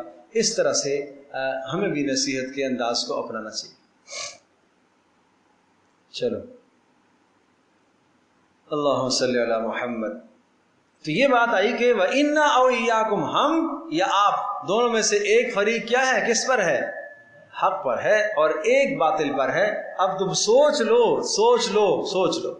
ظاہر سی بات ہے کہ جو باتیں میں نے تمہیں بتائی ہیں تم ان باتوں کو تسلیم کرتے ہو کہ آسمان سے روزیاں اللہ برساتا ہے, آسمان سے بارشیں اللہ دیتا ہے, زمین سے غلے اللہ اگاتا ہے. جب یہ باتیں سب اللہ کے لیے ہیں تو میں تمہیں اسی اللہ کی طرف دعوت دے رہا ہوں, تو تم سمجھو نا کہ میں حق پر ہوں. قل لا تسألون عما اجرمنا, اور میں جو تمہیں بات کر رہا ہوں دعوت کی تبلیغ کی, تم سے ہم نے جو جرم کیا ہے ہمارے جرموں کے بارے میں تم سے نہیں پوچھا جائے گا. اور ولا نسأل عما تعملون, اور جو تم کرتے ہو اسے ہم سے بھی اس کے بارے میں نہیں پوچھا جائے گا.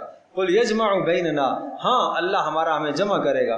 ثم یفتح بیننا بالحق, پھر ہم سب کے درمیان میں فیصلہ کرے گا. وهو الفتاح العلیم, بہترین فیصلہ کرنے والا ہے. قل ارونی الذین الحقتم به شرکاء, بتاؤ تو صحیح کہاں گے وہ لوگ جن کو تم نے اللہ کا ساتھ شریک بنایا تھا, کہاں گے وہ؟ سب کے سب آج باطل ہیں, کوئی بھی آج نظر نہیں آ رہا.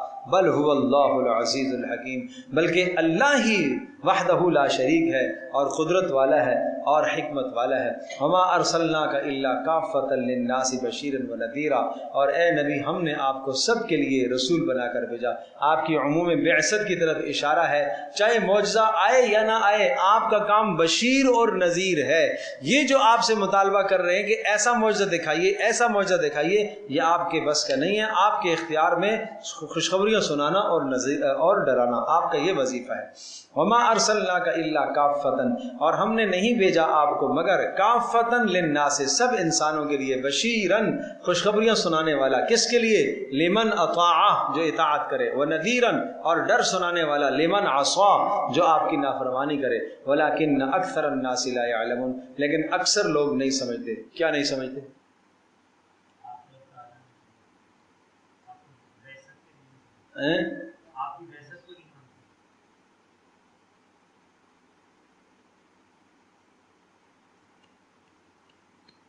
بولو بھائی. اکثر لوگ نہیں سمجھتے کیا؟ ہاں شاباش. اکثر لوگ یہ نہیں سمجھتے کہ معجزات کا اختیار آپ کے حق میں ہے. معجزات کا اختیار آپ کو نہیں ہے. یعنی آپ کا منصب بشیر اور نذیر ہونا ہے.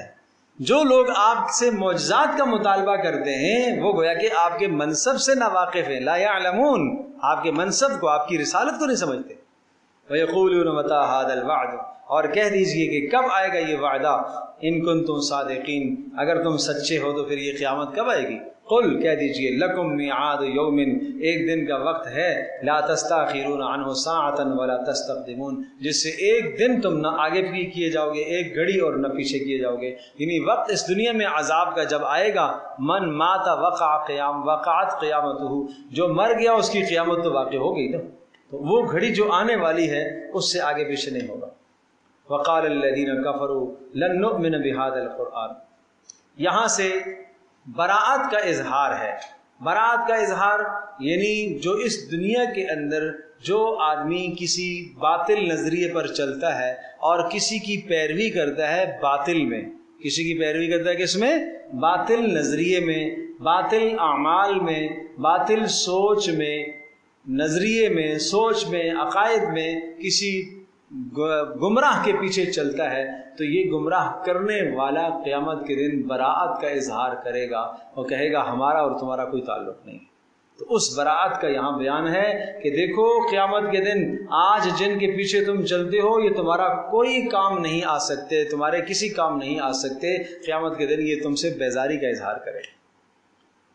بات سمجھے بھائی؟ سنیے گا. وقال الذین کفروا لن نؤمن بهذا القرآن، اور کہنے لگے وہ لوگ جنہوں نے کفر کیا ہم اس قرآن پر ایمان نہیں رکھتے. ولا بالذی بین یدیہ، اور نہ ہم اس عذاب کو مانتے ہیں جو بعد میں آنے والا ہے، یعنی قیامت جس کے بارے میں آپ ہمیں ڈرا رہے ہیں. ولو تری اذ الظالمون موقوفون عند ربہم، اور وہ وقت آنے دے اے نبی، ولو تری اذ الظالمون، اور کاش تو دیکھ لے جب یہ مشرک لوگ موقوفون عند ربہم، اپنے رب کے یہاں کھڑے ہوں گے حساب و جزا کے لیے. یرجع بعضهم الى بعض کی طرف باتیں پلٹیں گے، بعض القول، بعض کی طرف باتوں کو پلٹیں گے. کیسے؟ یقول الذین استضعفوا للذین استکبروا، یقول کہیں گے، الذین استضعفوا جو اتباع کرنے والے تھے، جو پیروی کرنے والے تھے، وہ کہیں گے، للذین ان لوگوں سے، استکبروا جنہوں نے تکبر کیا، جو سردار بنے ہوئے تھے. استکبروا سے مراد کیا ہے؟ جو پیشوا بنے ہوئے تھے. نہیں سمجھے؟ ہاں یہ کہیں گے، پیروی کرنے والے کہیں گے، للذین استکبروا، کن لوگوں کو؟ ان لوگوں کو جو پیشوا تھے، اپنے پیشواؤں سے کہیں گے، لولا انتم لکنا مومنین، اگر تم نہ ہوتے نا ظالموں تو ہم کیا ہوتے؟ ایمان والے ہوتے، تم نے ہمیں گمراہ کیا. قال الذین استکبروا، وہ جواب میں کہیں گے، وہ باطل پرست کہیں گے، جواب میں وہ گمراہ کرنے والے کہیں گے، ان کے آقا اور سردار کہیں گے، کیا کہیں گے؟ گدی نشین وہ کہیں گے. قال الذین استکبروا للذین استضعفوا، اپنے ماننے والوں سے یہ کہیں گے، انحن صددناکم، ہم نے تو گمراہ کیا تم کو عن الہدی، ہدایت سے، بعد اذ جاءکم، جب تمہارے پاس ہدایت آئی تو ہم نے تو نہیں گمراہ کیا، بل کنتم مجرمین، بلکہ تم خود اپنے اختیار سے جرم کرتے تھے. وہ جواب الجواب دیں گے، جواب الجواب. وقال الذین استضعفوا، اور وہ کہیں گے اتباع کرنے والے، للذین استکبروا اپنے پیروکاروں سے یہ کہیں گے، پیشواؤں سے یہ کہیں گے، پیشواؤں سے، للذین استکبروا پیشواؤں، بل مکر اللیل والنہار اذ تأمروننا، بل صدوننا. ٹھیک ہے جی.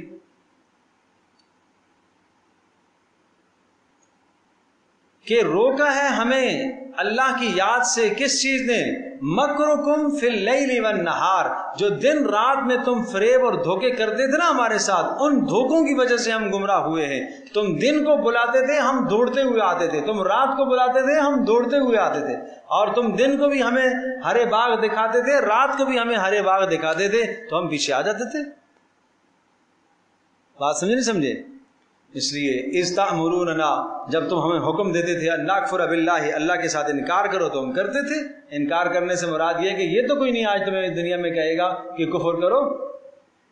فرض نماز سے کوئی روکے گا، جلسہ ہو رہا ہے، فرض نماز ضائع ہو رہی ہے، اللہ کا کفر نہیں ہے تو اور کیا ہے؟ اللہ کی ناقدری اور ناشکری نہیں ہے تو اور کیا ہے؟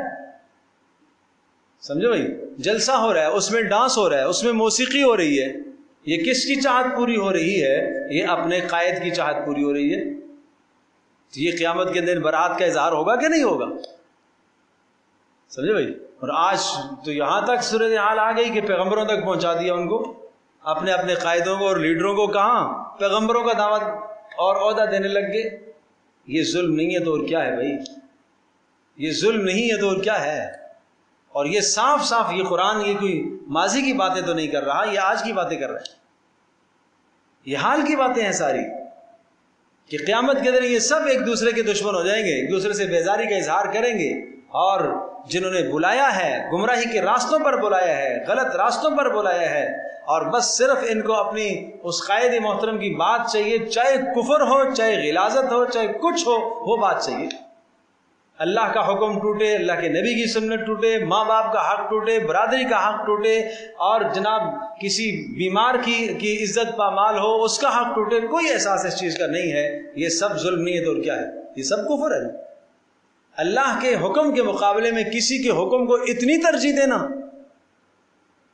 بات سمجھے بھائی، کہ اللہ کی نافرمانی، ڈانس کر کے اللہ کی نافرمانی، موسیقی میں شامل ہو کر اللہ کی نافرمانی، اور اسی طرح سے جناب لوگوں کو اذیت دے کر اللہ کی نافرمانی، صرف اپنے اس مشن اور اپنے اس باطل راستے پر چلنے کے لیے اور اسے خوش کرنے کے لیے سب کچھ ہو رہا ہے۔ اللہم صلی علی محمد۔ تو سمجھنے کی بات ہے۔ وَأَسَرُّ النَّدَامَ وَنَجْعَلُ لَهُ أَنْدَادًا، یہ ہم نے ان کو ند بنا رکھا تھا، ہم نے ان کو کیا بنا رکھا تھا؟ معبود بنا رکھا تھا۔ آج لیڈروں کو معبود کا درجہ دے رہے ہیں۔ وَأَسَرُّ النَّدَامَةَ لَمَّا رَأَوُا الْعَذَابَ، اور فرمایا ندامت کو چھپائیں گے جب عذاب دیکھیں گے تو اب ندامت کا فائدہ نہیں ہے۔ وَجَعَلْنَا الْأَغْلَالَ فِي أَعْنَاقِ الَّذِينَ كَفَرُوا، اور ہم ڈال دیے ہم نے توق ان لوگوں کے دلوں میں، ان لوگوں کی گردنوں میں جنہوں نے کفر کیے، ہم نے توق ڈال دیے۔ اور اس قسم کی سرکشی اور کفر کا نتیجہ کیا آتا ہے کہ یوں سمجھو جیسے گردن میں توق ڈلا ہوا ہو نا، تو آدمی دائیں بائیں نہیں دیکھ سکتا، نیچے نہیں دیکھ سکتا، سیدھے اوپر ہی دیکھ رہا ہے۔ بس سمجھ لو کہ ان کے گلوں میں ہم نے توق ڈال دیے اور ان کے سامنے ہم نے دیواریں حائل کر دیے۔ اب نہ یہ حق بات سن سکتے ہیں نہ سمجھ سکتے ہیں، بالکل مہرے لگا دیا، پیک کر دیا ان کو۔ یہ باطل پرست کے پیچھے چلنے کا نتیجہ ہے یہ، سمجھو بھائی۔ حل یجزون الا ما كانوا يعملون، ان کو بدلہ دیا جائے گا ان کے اعمال کا۔ وما ارسلنا في قرية من نذير الا قال مترفوها، رہی یہ بات کہ جناب نبی کے ماننے والے تو بہت کمزور لوگ ہیں، ارے سنو بھائی دین پر چلنے والے تو بہت کمزور لوگ ہیں، تو یہ کوئی آج کی بات ہے؟ یہ تو پرانی ہے، چلی آ رہی ہے، یہ تو پہلے سے ایسے ہو رہا ہے۔ ایک شخص تھا، دو شخص آپس میں دوست تھے، اور رسول اللہ صلی اللہ علیہ وسلم کی بعثت سے پہلے مکہ سے وہ ایک آدمی کہیں ساحلی علاقوں پر چلا گیا اور باہمی تجارت میں دونوں شریک تھے، اور ایک مکہ میں رہنے لگا۔ جو ساحلی آدمی تھا وہ مکہ میں رہنے والے سے پوچھتا رہتا تھا کہ کیا حالات ہیں، وہ بتاتا تھا کہ یہاں ایک شخص ہے جس نے اپنے آپ کو نبی کہا ہے، نبوت کا دعویٰ کیا۔ تو ایک دن وہ آ گیا، دیکھنے کے لیے آ گیا، اور وہ آدمی جو تھا ساحل میں رہنے والا، وہ گزشتہ کتابیں پڑھتا رہتا تھا اور اس کو مذہب سے کچھ قدر دلچسپی بھی تھی۔ تو ایک دن آیا، کہا اس آدمی کا مجھے پتہ بتاؤ۔ آ گیا رسول اللہ صلی اللہ علیہ وسلم کے حال بارے میں پوچھتا اپنے ساتھی سے پوچھا اس کے ماننے والے لوگ کیسے ہیں؟ اس نے کہا بہت کمزور لوگ ہیں، بہت کمزور لوگ ہیں، ذی اثر اور مالدار لوگ تو نہیں ہیں، بہت کمزور قسم کے لوگ ہیں۔ پھر وہ رسول اللہ صلی اللہ علیہ وسلم کی خدمت میں آیا اور آ کر اس نے کلمہ پڑھا۔ آپ علیہ السلام نے پوچھا تجھے کیسے، اس نے کہا مجھے یقین ہے آپ اللہ کے رسول ہیں۔ آپ نے پوچھا تجھے کیسے یقین ہوا؟ اس نے کہا میں نے یہ بات جب سنی کہ آپ کی پیروی کرنے والے کمزور لوگ ہیں تو مجھے یقین ہو گیا کہ رسولوں کی پیروی کرنے والے ابتدا میں کمزور ہی ہوتے ہیں۔ ٹھیک ہے نا؟ تو اسی پر پھر یہ آیت نازل ہوئی کہ دیکھیے قال مترفوہا، اور ہر بستی کے اندر ہم نے نذیر اور رسول بھیجا، الا قال مترفوہا، بستی کے جو ارباب اقتدار لوگ ہوتے تھے اور مالدار لوگ ہوتے تھے وہ کیا کہتے تھے؟ انا بما ارسلتم بہ کافرون، کہ جو چیز تمہیں دے کر، جس چیز کے ساتھ تمہیں بھیجا گیا ہے ہم اس کے انکاری ہیں۔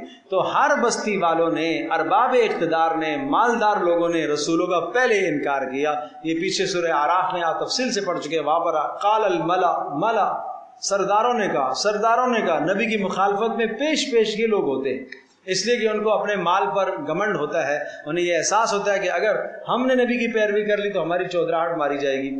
وقالوا نحن اکثر اموالا واولادا وما نحن بمعذبین، اور کہنے لگے ہمارے پاس تو جناب بڑا مال ہے اور ہماری اولادیں ہیں، اور عذاب کی باتیں آپ کرتے ہو، کوئی عذاب نہیں آئے گا۔ قل ان ربی یبسط الرزق لمن یشاء ویقدر، کہہ دیجئے اے نبی بے شک میرا رب جس کے لیے چاہتا ہے رزق پھیلاتا ہے، ویقدر، اور جس کے لیے چاہتا ہے تنگ کر دیتا ہے، ولکن اکثر الناس لا یعلمون، لیکن اکثر لوگ نہیں جانتے۔ بولو کیا نہیں جانتے؟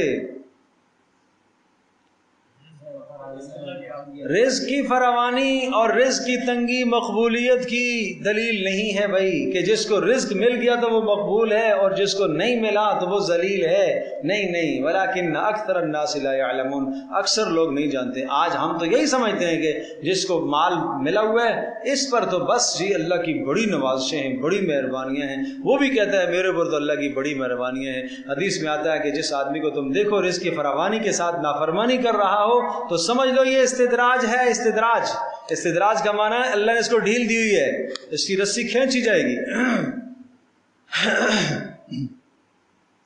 قل ان ربی یبسط الرزق، یہ ہو گیا۔ وما اموالکم ولا اولادکم باللتی تقربکم عندنا زلفا، اور تمہارے اموال اور تمہاری اولادیں وہ چیزیں نہیں ہیں کہ تقربکم عندنا، تمہیں قریب کر دیں ہمارے ہاں، زلفا یہ مفعول مطلق ہے، یعنی تمہیں ہمارے ہاں قربت دے تمہارے اموال اور تمہاری اولادیں نہیں، الا من آمن وعمل صالحا، ہاں جو ایمان لایا اور عمل صالح کیا تو وہ اللہ کے ہاں مقرب ہے۔ جس نے ایمان لایا اور عمل صالح کیا فہو مقرب، اس کی جزا محذوف ہے، مستثنی منقطع ہے۔ من آمن وعمل صالحا فہو مقرب فاولئک لهم جزاء الضعف بما عملوا، ان کو دگنا اجر ملے گا جو انہوں نے اعمال کیے۔ وهم فی الغرفات آمنون، اور یہ جنت کے بالا خانوں میں امن و امان سے رہیں گے۔ والذین یسعون فی آیاتنا، اور وہ لوگ جو کوشش کرتے ہیں اس دنیا کے اندر ہماری آیتوں کو باطل کرنے کی، معاجزین، اور ہمیں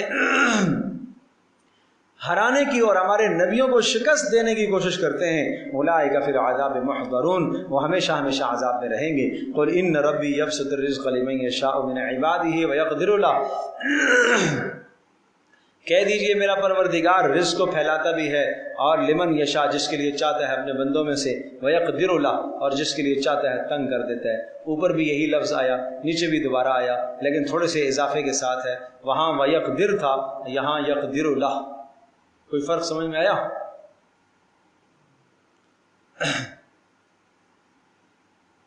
انس کیا فرق ہے؟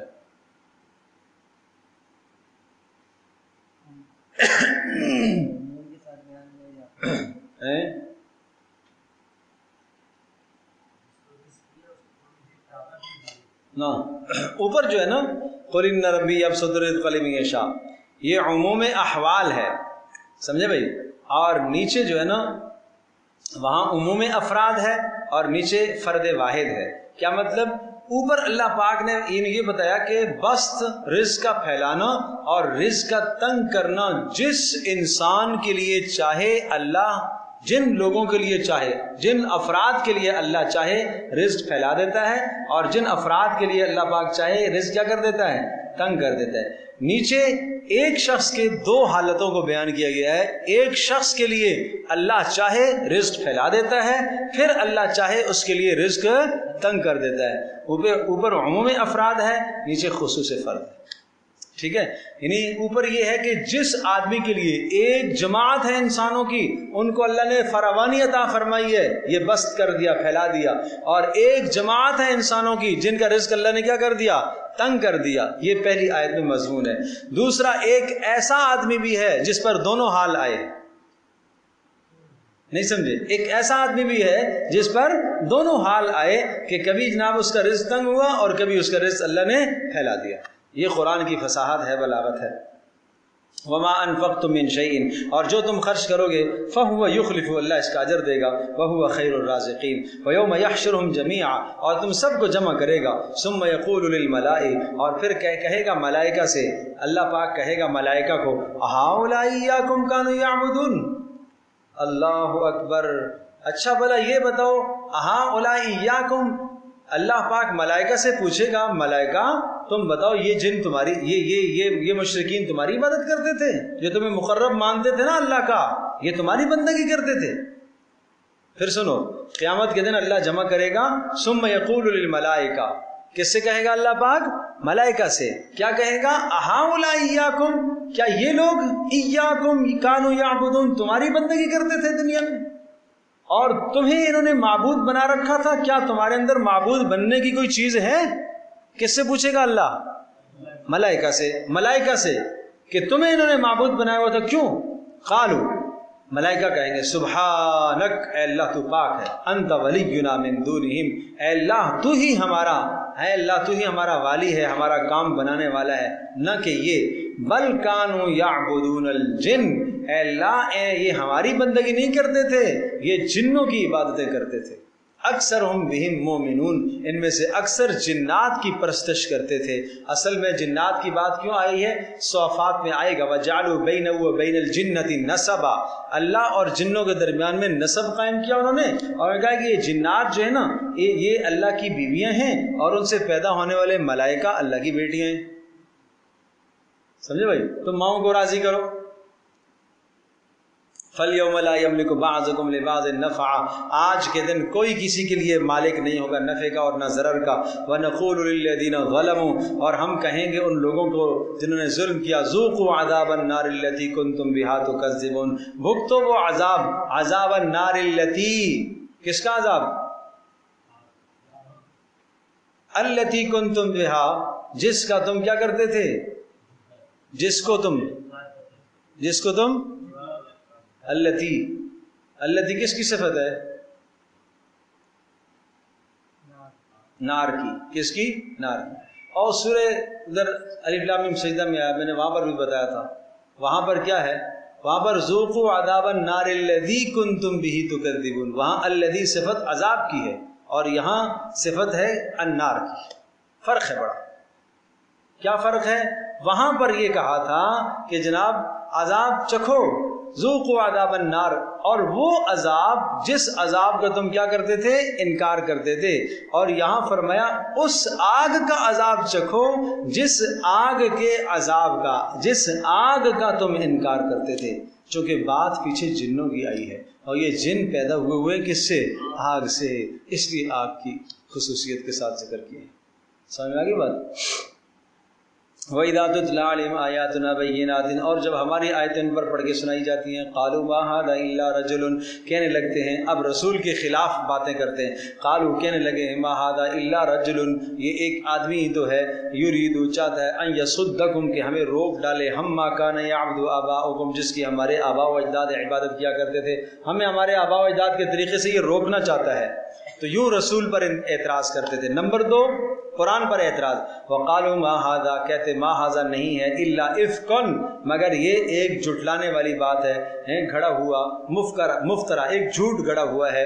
وقال الذين كفروا للحق لما جاءهم, اور تیسرا اعتراض ان کا حق کے بارے میں, ان هذا الا سحر مبین, یہ نہیں ہے مگر جادو ہے.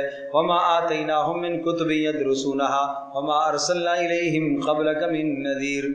اللہ نے فرمایا وما آتیناہم, وما آتیناہم من کتب یدرسونہا، کوئی ایسی کتاب ہم نے نہیں دی کہ جس میں ہم نے شرک کی اجازت دی ہو. ہم نے کوئی ایسی کتاب تو نہیں اتاری کہ جس میں جنوں کی پوجا کرنے کی اجازت ہم نے دی ہو یا ملائکہ کی پوجا کرنے کی اجازت دی ہو. وما ارسلنا الیہم قبلک من نذیر، اور آپ سے پہلے بھی کوئی رسول بھی ہم نے ایسا نہیں بھیجا کہ جس رسول نے ان کو شرک کی اجازت دی ہو. وَكَذَّبَ الَّذِينَ مِن قَبْلِهِمْ، انہوں نے اور جھٹلایا، تسلی آپ علیہ السلام کے لیے، ان سے پہلے نے بھی جھٹلایا ہے. وَمَا بَلَغُوا مِعْشَارَ مَا آتَيْنَاهُمْ فَكَذَّبُوا رُسُلِي. الحمدللہ یہدیکم اللہ سے.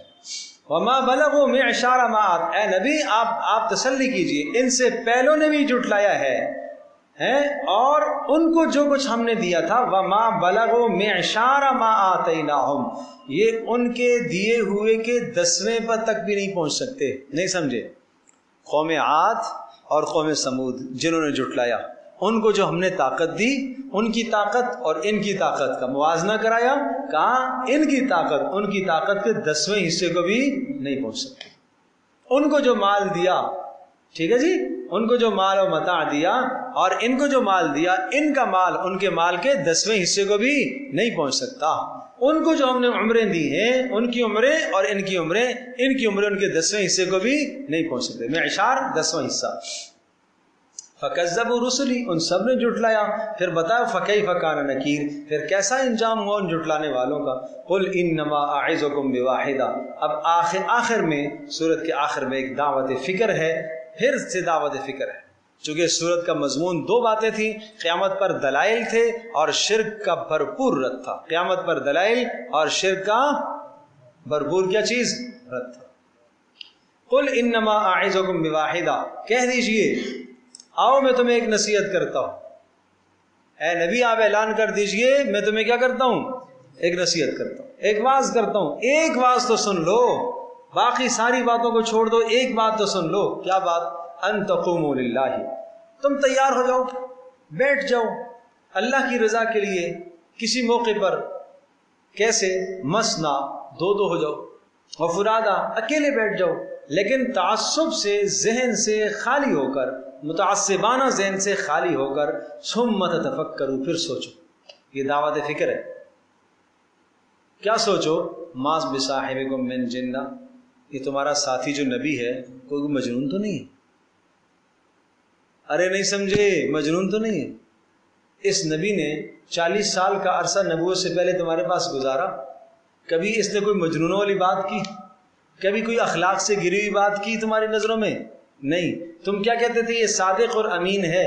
تم کہتے تھے یہ فصاحت اور بلاغت کی بھی انتہا پر ہے، یہ سمجھداری کی بھی کیا ہے بولو؟ انتہا پر ہے. فہم اور فراست کی بھی کیا ہے؟ انتہا پر ہے.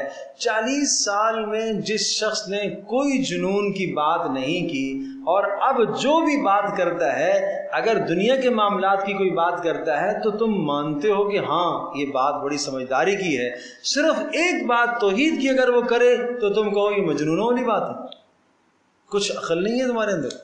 کچھ تو سوچو کہ صرف اس نبی کی زبان سے جو توحید کی بات نکلتی ہے، یہ بات کیا ہے؟ یہ تمہاری نظروں میں کیا مجنونوں والی باتیں، اور باقی تو ساری باتیں ٹھیک ہے اس کی. ما بصاحبکم من جنہ، تمہارا ساتھی کو مجنون تو نہیں. نمبر 2، اتنا بڑا جو چیلنج کر رہا ہے، غور کیجیے گا، اگلی بات بڑی اہم کہنے لگا ہوں. یہ نبی اتنا بڑا چیلنج کر رہا ہے، یہ تم سے کہہ رہا ہے کہ اس کتاب کی مثال لاؤ. یہ نبی تمہیں جانتا ہے نا کہ تم کتنی فصاحت اور بلاغت کے مالک ہو اور تمہاری زبان ہے، تو یہ جانتا ہے نا نبی کہ اگر یہ کلام کسی انسان کا بنایا ہوا ہوتا تو تم اس کی مثال لے آتے. جب مثال لے آتے تو نبی کی کیا رہے گی پھر؟ تو ایسا دعویٰ وہی کر سکتا ہے یا تو جو پاگل ہو، اور یا وہی دعویٰ کر سکتا ہے کہ جو رسول ہو. تو پہلے والی شک تو ہو گئی باطل، اس لیے کہ تمہارے میں سے کوئی آدمی یہ دعویٰ نہیں کر سکتا کہ بھائی میں جو کلام لایا ہوں اس جیسا کلام کو نہیں لا سکتا. نہیں سمجھے؟ تمہارے ماحول اور معاشرے میں کوئی آدمی یہ دعویٰ نہیں کر سکتا کہ جیسا کلام میں لایا ہوں ایسا کوئی کلام لا کر دکھاؤ. یقیناً تم اس کو کیا کہو گے؟ پاگل ہی کہو گے. تو پھر دوسری صورت مانو نا کہ یہ اللہ کا رسول ہے. یہ ہے بات، یہ دعوت فکر۔ ان هو الا نذیر لکم، یہ تمہارے لیے ڈرانے والا ہے عذاب شدید سے۔ قل ما سألتکم، اور پھر یہ بھی سمجھائیے، بتائیے، ما سألتکم من اجر، میں تم سے کوئی اجر تو نہیں مانگتا۔ اللہ اکبر۔ اور جو اجر تم سے مانگتا ہوں فہو لکم، وہ تمہیں قبول ہو، تم لے لو۔ ان اجری الا علی اللہ، میرا اجر تو کس پر ہے؟ وہو علی کل شیء، وہو علی کل شیء شہید، اور وہ ہر شے پر آگاہ اور گواہ ہے۔ قل ان ربی یقذف بالحق، کہہ دیجئے میرا پروردگار تو حق کو باطل پر دے مارتا ہے، علام الغیوب، اور باطل کو تباہ کرتا ہے، اور وہ غیبوں کو جاننے والا ہے۔ قل جاء الحق، کہہ دیجئے حق آیا، وما یبدئ الباطل وما یعید، اب باطل نہیں ٹھہر سکے گا، وما یعید، اور نہ دوبارہ آ سکے گا۔ قل ان، اب اسلام کا غلبہ ہوگا۔ قل ان ضللت، آپ کہہ دیجئے کہ اپنے آباء و اجداد سے میں اگر پھر گیا ہوں نا، تم کہتے ہو گمراہ ہو گیا ہے، یہ اپنے آباء و اجداد کے طریقے سے پھر گیا تو کیا ہو گیا؟ گمراہ ہو گیا۔ قل کہہ دیجئے ان ضللت، اگر میں بہک گیا، فانما اضل علی نفسی، تو یہ بہکاوا میرے خلاف ہوگا نا، اس کا نقصان مجھے ہوگا۔ وان اہتدیت، اور اگر میں ہدایت پر ہوں، یہ وہی بات ہے جو پہلے بتا چکا ہوں کہ دعوت کے اسلوب ہیں، یہ نہیں ہے کہ جناب میں حق پر ہوں تم باطل ہو، میں حق پر ہوں تم باطل ہو، نہیں، دعوت فکر دی جا رہی ہے، سوچنے کا موقع دیا جا رہا ہے اگلے کو۔ وَإِنِ اهْتَدَيْتُ، اور اگر میں ہدایت پر ہوں، فَبِمَا يُوحِي إِلَيَّ رَبِّي، تو پھر تمہیں اتباع کروں گا اسی وحی کا جو میرے رب کی طرف سے ہے۔ انہ سمیع قریب، وہ سننے والا ہے اور قریب ہے۔ ولو تری اذ فزعوا فلا فوت واخذوا من مکان قریب، اور فرمایا جب وہ وقت آئے گا تو دیکھے گا، اذ فزعوا، جب یہ گھبراہٹ میں مبتلا ہو جائیں گے، فلا فوت، بھاگنے کی جگہ نہیں ہوگی، واخذوا من مکان قریب، اور فوری کی فوری وہاں عذاب میں پکڑ لیے جائیں گے، قریب کی جگہ سے، یعنی میدان محشر سے۔ وقالوا آمنا به، اس وقت یہ کہیں گے جب عذاب سامنے آئے گا، ہم ایمان لائے، ہم ایمان لائے۔ وَأَنَّا لَهُمُ التَّنَاوُشُ، لیکن اب وہاں ایمان کا پکڑنا کیسے کام آئے گا؟ تناوش کا معنی پکڑنا، تناوش، تناول، تناوش، تناول کہتے ہیں قریب سے کسی چیز کو لے لینا، جیسے آپ کہتے ہیں نا کھانا تناول فرمائیں، تناول ہوتا ہے نا، اور تناوش دور سے کسی چیز کو لینا۔ تو فرمایا ایمان تو رہ گیا دنیا میں، اس لیے کہ ایمان کا مرکز کیا ہے؟ دنیا ہے، محل کیا ہے اس کی؟ دنیا ہے۔ تو وَأَنَّا لَهُمُ التَّنَاوُشُ، اب وہاں سے پکڑنا کیسے ہوگا ایمان کا؟ من مکان بعید، دور کی جگہ سے، اس لیے کہ یہ آخرت میں جا چکے ہیں، اور آخرت کیا ہے؟ وہ دار العمل ہے۔ کیا ہے؟ بولو، دار الجزا ہے بھائی، میں اس لیے پوچھ رہا ہوں کہ سو رہے یا جاگ رہے؟ ہاں، آخرت کیا ہے؟ دار الجزا ہے، دار العمل تو دنیا ہے۔ وقد کفروا به من قبل، اور اس سے پہلے یہ جناب انکار کر چکے قرآن کا، آخرت کا۔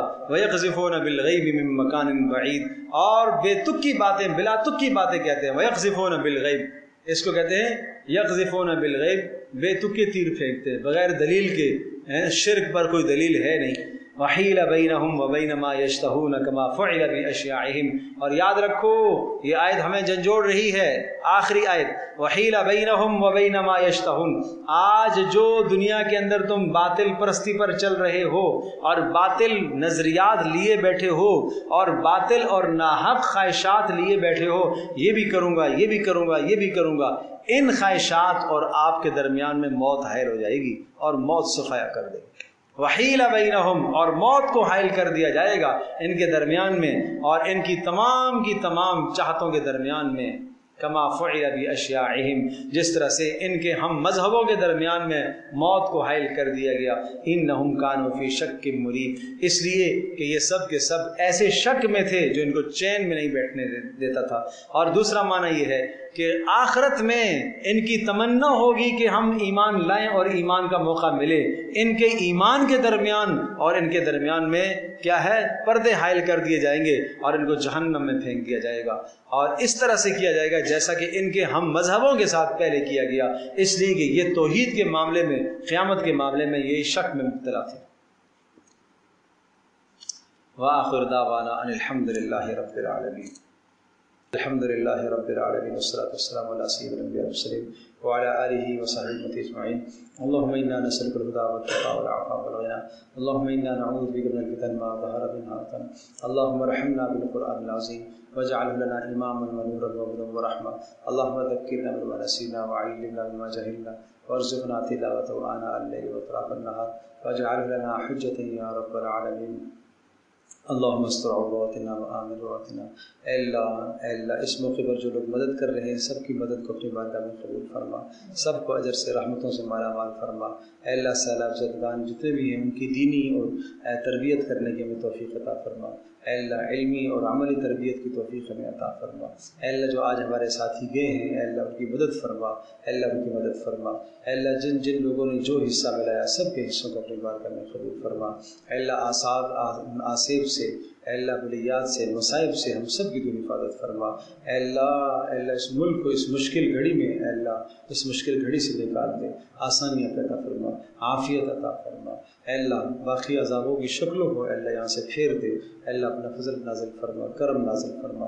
وصلی اللہ تعالی علی خیر خلقہ۔